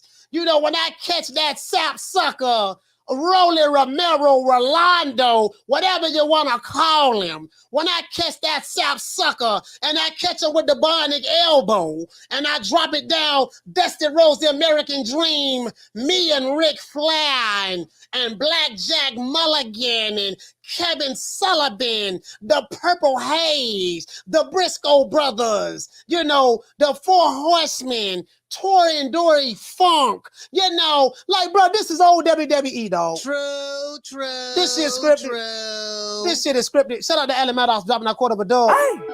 Dropping that quarter of a dub. He say, fast, coach. These folks don't know no better. He say a poor counter to these casuals is taking food away from the register at the cafeteria. Man, look here, man. Bro, this already scripted. Vince McMahon couldn't have, let me tell you something. Bro, Al Heyman a genius. True, true, true. Boy, you can say what you want to say. And I have my criticism of Al Heyman, but boy, one thing I would not take from him, that man is a genius, bro. That man is a genius. Literally, that man is a genius, bro. Bro, how this all played out? I mean, what's the chances of Josh Taylor dropping the belt and Rolly Romero moving up, never had a fight in the junior middleweight, in the junior welterweight division, and getting a shot at the title? True, true, true. Hey, Marquis, you feel me? Hey, what you say? Shout out to the one Miss Ham. He said this is Hulk Hogan joining the NWO. Yeah. Bro, you ought to see what it is. Shout out to School of X-Men. Bro, boy, this is, hey, do you know what this is? This is, y'all remember Coco Beware? Coco, they took turns kicking Coco Beware ass. Coco, they took turns kicking his ass. Well, Coco Beware always got his ass whooped. Hey, we need 13 more lights. Coco Beware always got his ass whooped. This is the fabulous Freebirds. This the fabulous Freebirds fighting Coco Beware and Bubba Smith. True. This is the Bushwhackers. This the Bushwhackers fighting Arn and Ole Anderson. This the Bushwhackers fighting the Road Warriors. That's what this is. Come on, bro. This the Coco Beware. They stayed kicking. Coco Beware stayed. You know what? All jokes aside, I don't mean to pivot a little bit, but you know why I didn't like some of the black fighters, the early black fighters like Bubba Smith, Coco Beware. Now, I like JYD. I like Junkyard Dog. I like JYD. Bad, a bad Leroy Brown. He was from Chicago. I like them dudes. But some of the early black fighters, they stayed getting their ass whooped. Coco B. Well, he stayed, he coming there with the bird, bouncing up and down. Everybody, everybody doing the bird. Coco B. Well coming in there doing the bird. Man, listen, man, them goddamn white fighters was beating the brakes off his ass. True. Man, he coming there doing the bird, man. All the white fighters whoop dog on Coco B. Well ass. What nobody ride for Coco? Shit. Hey, the brothers, we like Junkyard Dog. We like JYD. We like dog going on bad Leroy Brown. You know what I mean? Yo, Booker T.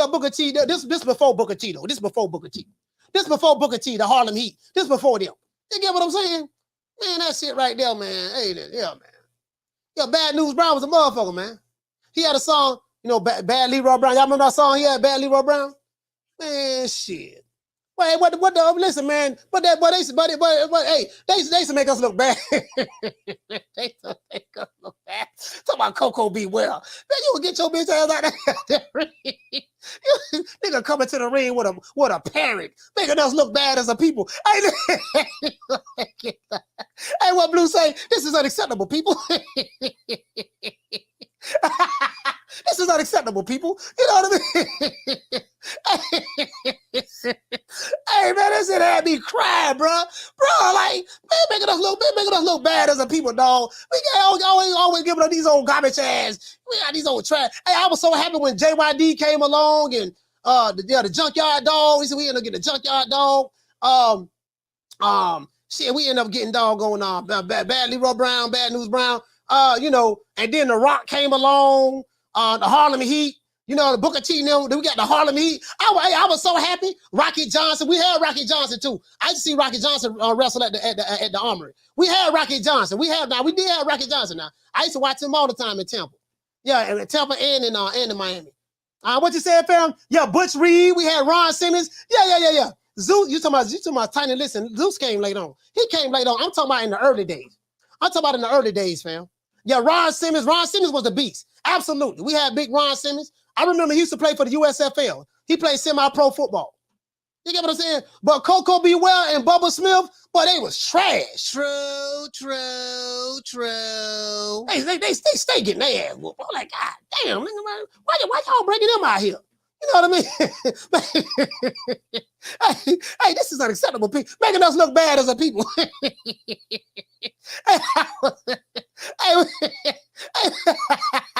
I ain't trying to go there, but I'm just saying though, I ain't trying to go there, but making us look bad as a people, dog. Hey, boy, nigga coming out here with a parrot. This nigga coming out, man, you don't get your man. JYD, Junkyard Dog used to be barking all the time. JYD, Junkyard Dog had the chain around his neck. Y'all remember when Tony Atlas. Y'all remember when dog on what he say? Talking about the hillbilly. What he say? He say, Coach, this hillbilly Jim and the honky tonk man, bruh. I ain't gonna lie, they was trash. Hey, hillbilly Jim and the honky tonk.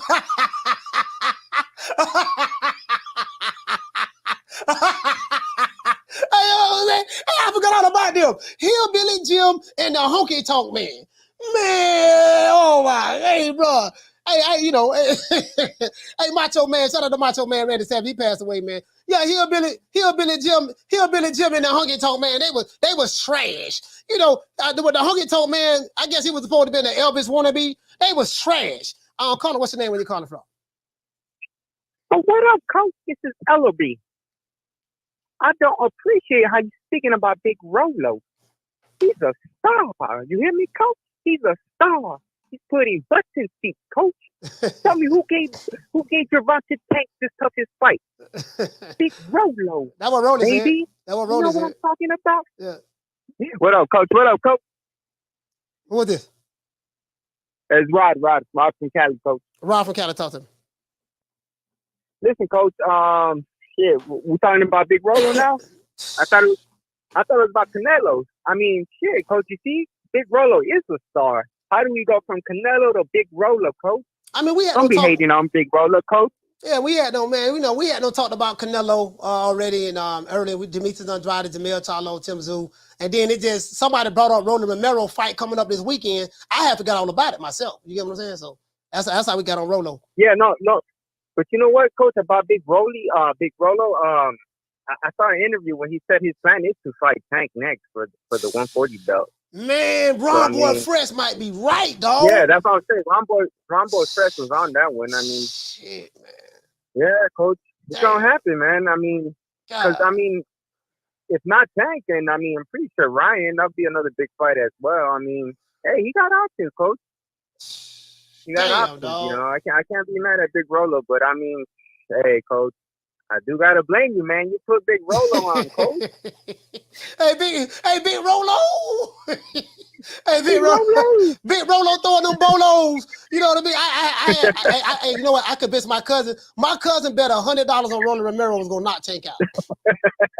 And he told me the reason why he bet it on him because the stuff I was saying. And I was like, cuz I was just playing. Like I was just using hyperbole to hype the fight up, cuz I hope you didn't take me serious. He's a real casual. He really took me serious.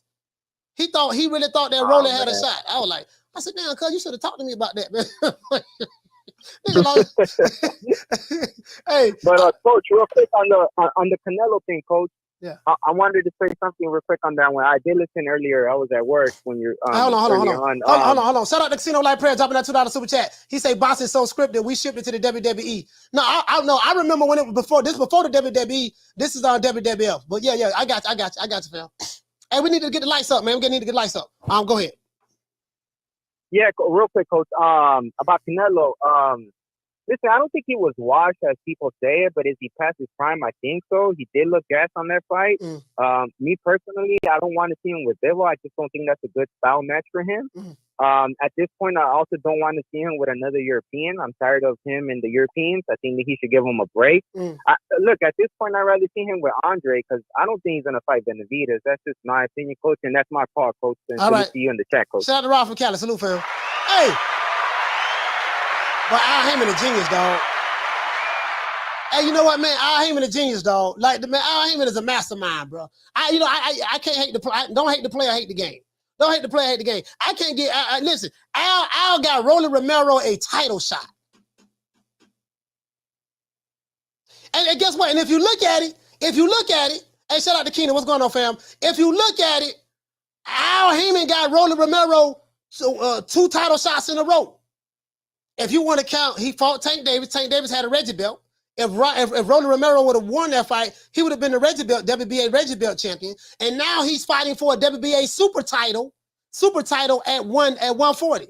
Man, true. Nigga, Al Heyman shit. Al Heyman getting shit. Hey, boy, let's give everybody a round of applause, man.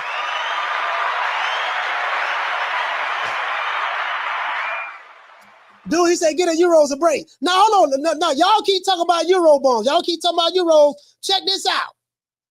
It's some Euros been whooping some brothers behind, bro.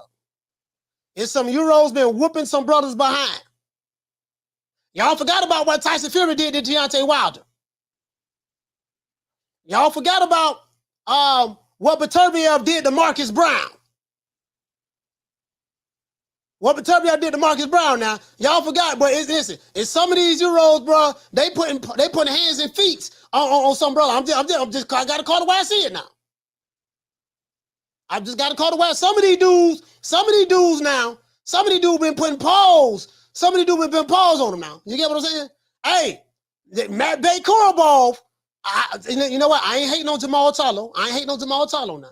I'm not hating on Jermell Charlo. Yeah, I like Jermell. He ain't fighting nobody. But his resume trash, but I ain't fighting nobody. But guess what? Matt Bay Korobov, hey man, Matt Bay Korobov had them put them paws on doggone Jermell Charlo. They robbed Matt Bay Korobov. But Beterbiev don't put some paws on a couple of brothers too now. So y'all can't be, you know what I mean? Can't be being selective now. Y'all talking about the Eurobomb. Some of the Eurobomb putting hands and feet on Zamunda. I just got to call it the way I see it now. True. Yeah, we have been taking some L's as a collective. We've been taking some L's now. We gotta sometimes we gotta regroup. We gotta regroup now. Some of us, we've been I ain't saying all, but we've been taking a couple of L's now. You can't forget about Usyk. Usyk don't came to America. He don't want a couple of. He don't want. I forgot what couple of brothers he want outside of Joshua. Outside, I gotta look at Usyk's resume. I'm just saying now. Shout out to Ali Mados dropping that $2 super chat. He said you're responsible for rolling Big Rolo out onto the world. Yeah, you know what I mean. That's all I'm saying, dog. I ain't trying to be funny now, but we got to be honest. We took a couple of L's now. You know what I mean? See, we know we got to do. We're going to go down the weight division and look and see. Okay, see, hey, Tim Tszyu that put them paws on what my main man name Tony Harrison. Tim Tszyu that put them paws on Tony Harrison. Even though he ain't no Eurobomb, he from Australia. But guess what? He just put them paws on Tony Harrison now. And Tony Harrison is a slick black fighter. And y'all know how much, remember I told you how racist I was when I was growing up. I hated Joe Calzaghe, but Joe Calzaghe, he put hands and foot on quite a few. Listen, man, Joe Calzaghe beat Jeff Lacey. Man, this man beat the brace off Jeff Lacey. He beat Jeff Lacey and he beat Bernard Hopkins and Roy Jones in the same year. True. Man, shit. We don't, Joe Smith. Y'all remember Joe Smith? Joe Smith knocked Bernard Hopkins through the ropes out the ring. True. Yeah, man. He don't knock Joe Calzaghe. Like, bro, we've been taking some L's, dog. Hey, you know what? Hey, we gotta regroup. We've been taking some L's, dog, for real though. Caleb, what did he say? Look what Caleb Plant did to Anthony Durrell. He got knocked. Listen, Caleb Plant put Anthony Durrell in a coma. True. Yeah, man, some of the white boys been whooping our head, dog. I'm just saying, dog, hey, man, we got to regroup. Hey, shout out to the one, Mr. Ham. Hey, for dropping that quarter over. Bam, dub on your boy. Hey, Leroy. Super yeah, we got to regroup, dog. Playtime's over, boy. Hey, doggone, what the dude name? They call him the Matrix. Lomachenko put hands and feet. He put hands and feet on Rigondeaux and Gary Russell Jr. True. The one Mr. Ham, he said coach. He said coach. Yeah, Loma knocked out Richard Comey and made Rigo quit. Yeah. I'm just being honest, dog. Hey, we gonna have to come together. hey, you know what? All the brothers, y'all. Hey, we gotta come together. I plead the fifth. 5, 1, 2, 3, 4, 5. Anytime you say 5, go ahead, ask me a question. Did you? Yeah. Remember this? Don't ever forget.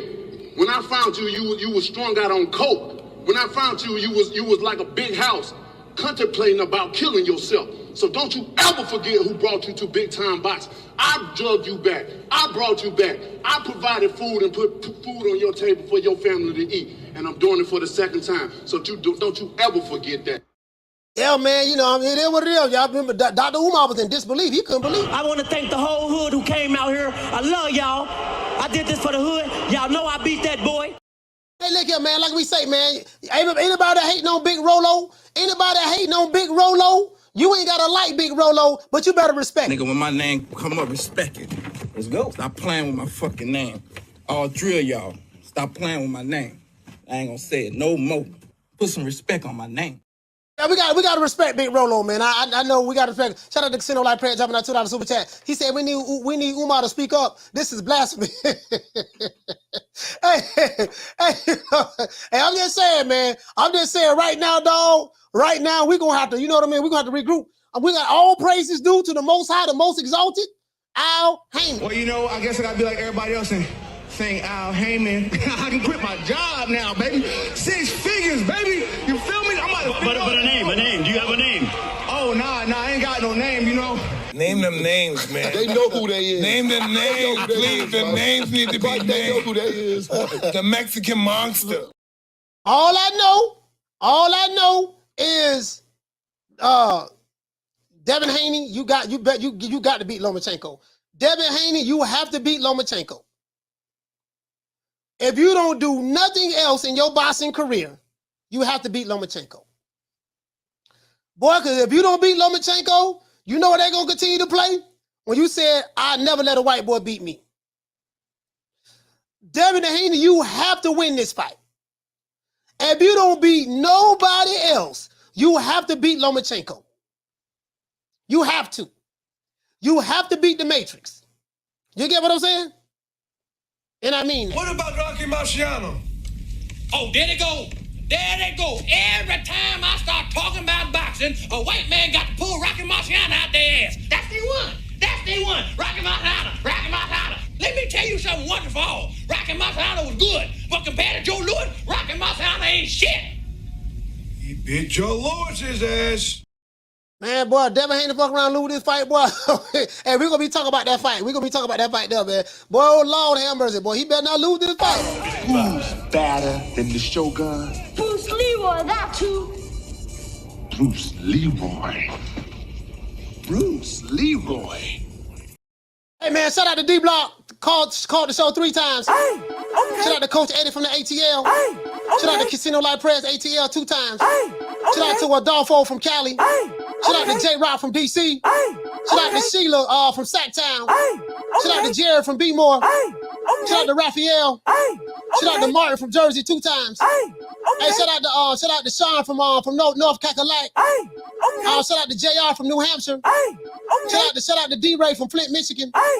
Shout out to my dog Ron Boy Fresh from DC. Shout out to Jamar from Detroit. And shout out to Rod, man. Shout out to Rod from Killer Cali. Hey, that's all I'm saying, dog. Boy, well, listen, boy. Hey, listen. It is what it is, man. We got hey. Fuck with your soul like ether. Teach you the king, you know you. Godson across the belly. I prove you lost already.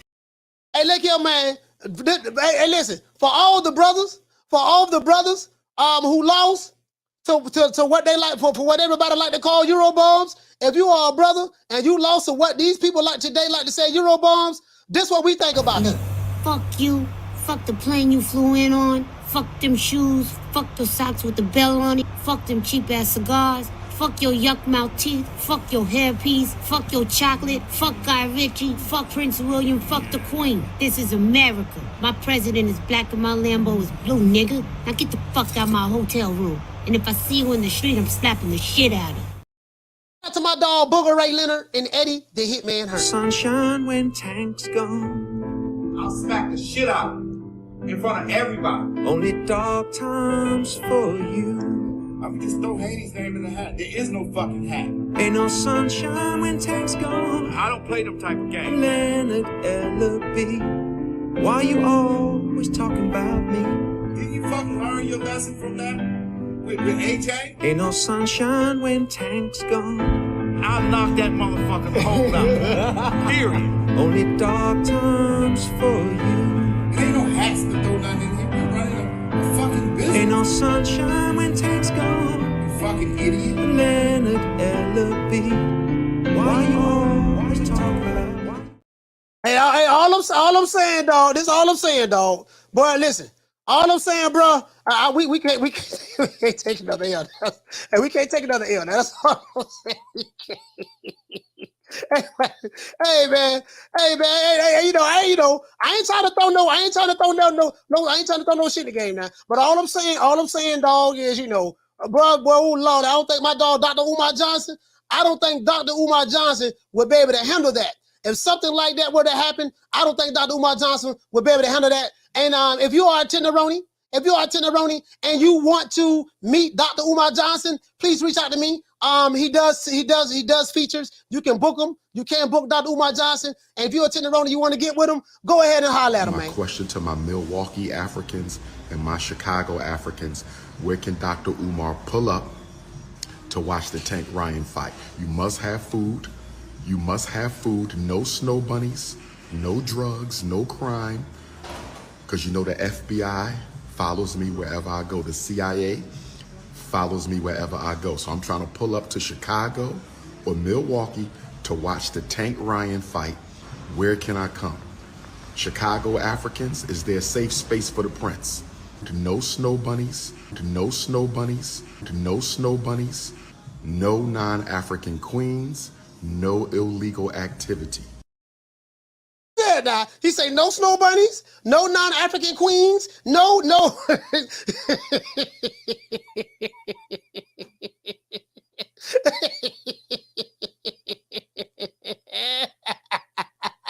Hey, what it is, man. We got Devin Haney coming up. Devin Haney of Vicente Lomachenko. We gonna be promoting that fight. It is what it is, man. Y'all know what time it is.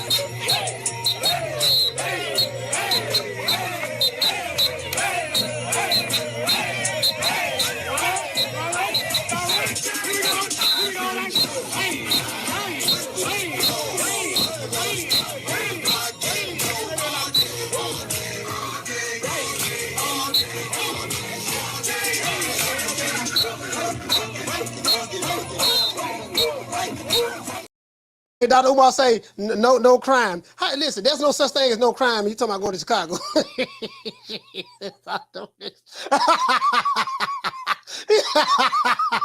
Nigga, please. That's like jumping in the water, jumping in the ocean and not getting wet. Nigga, please. I see you guys tomorrow at 3 o'clock Eastern Standard Time. You know my motto. Don't beat me there, beat me there. Peace. Man, I'm out of here, bro. Let's go.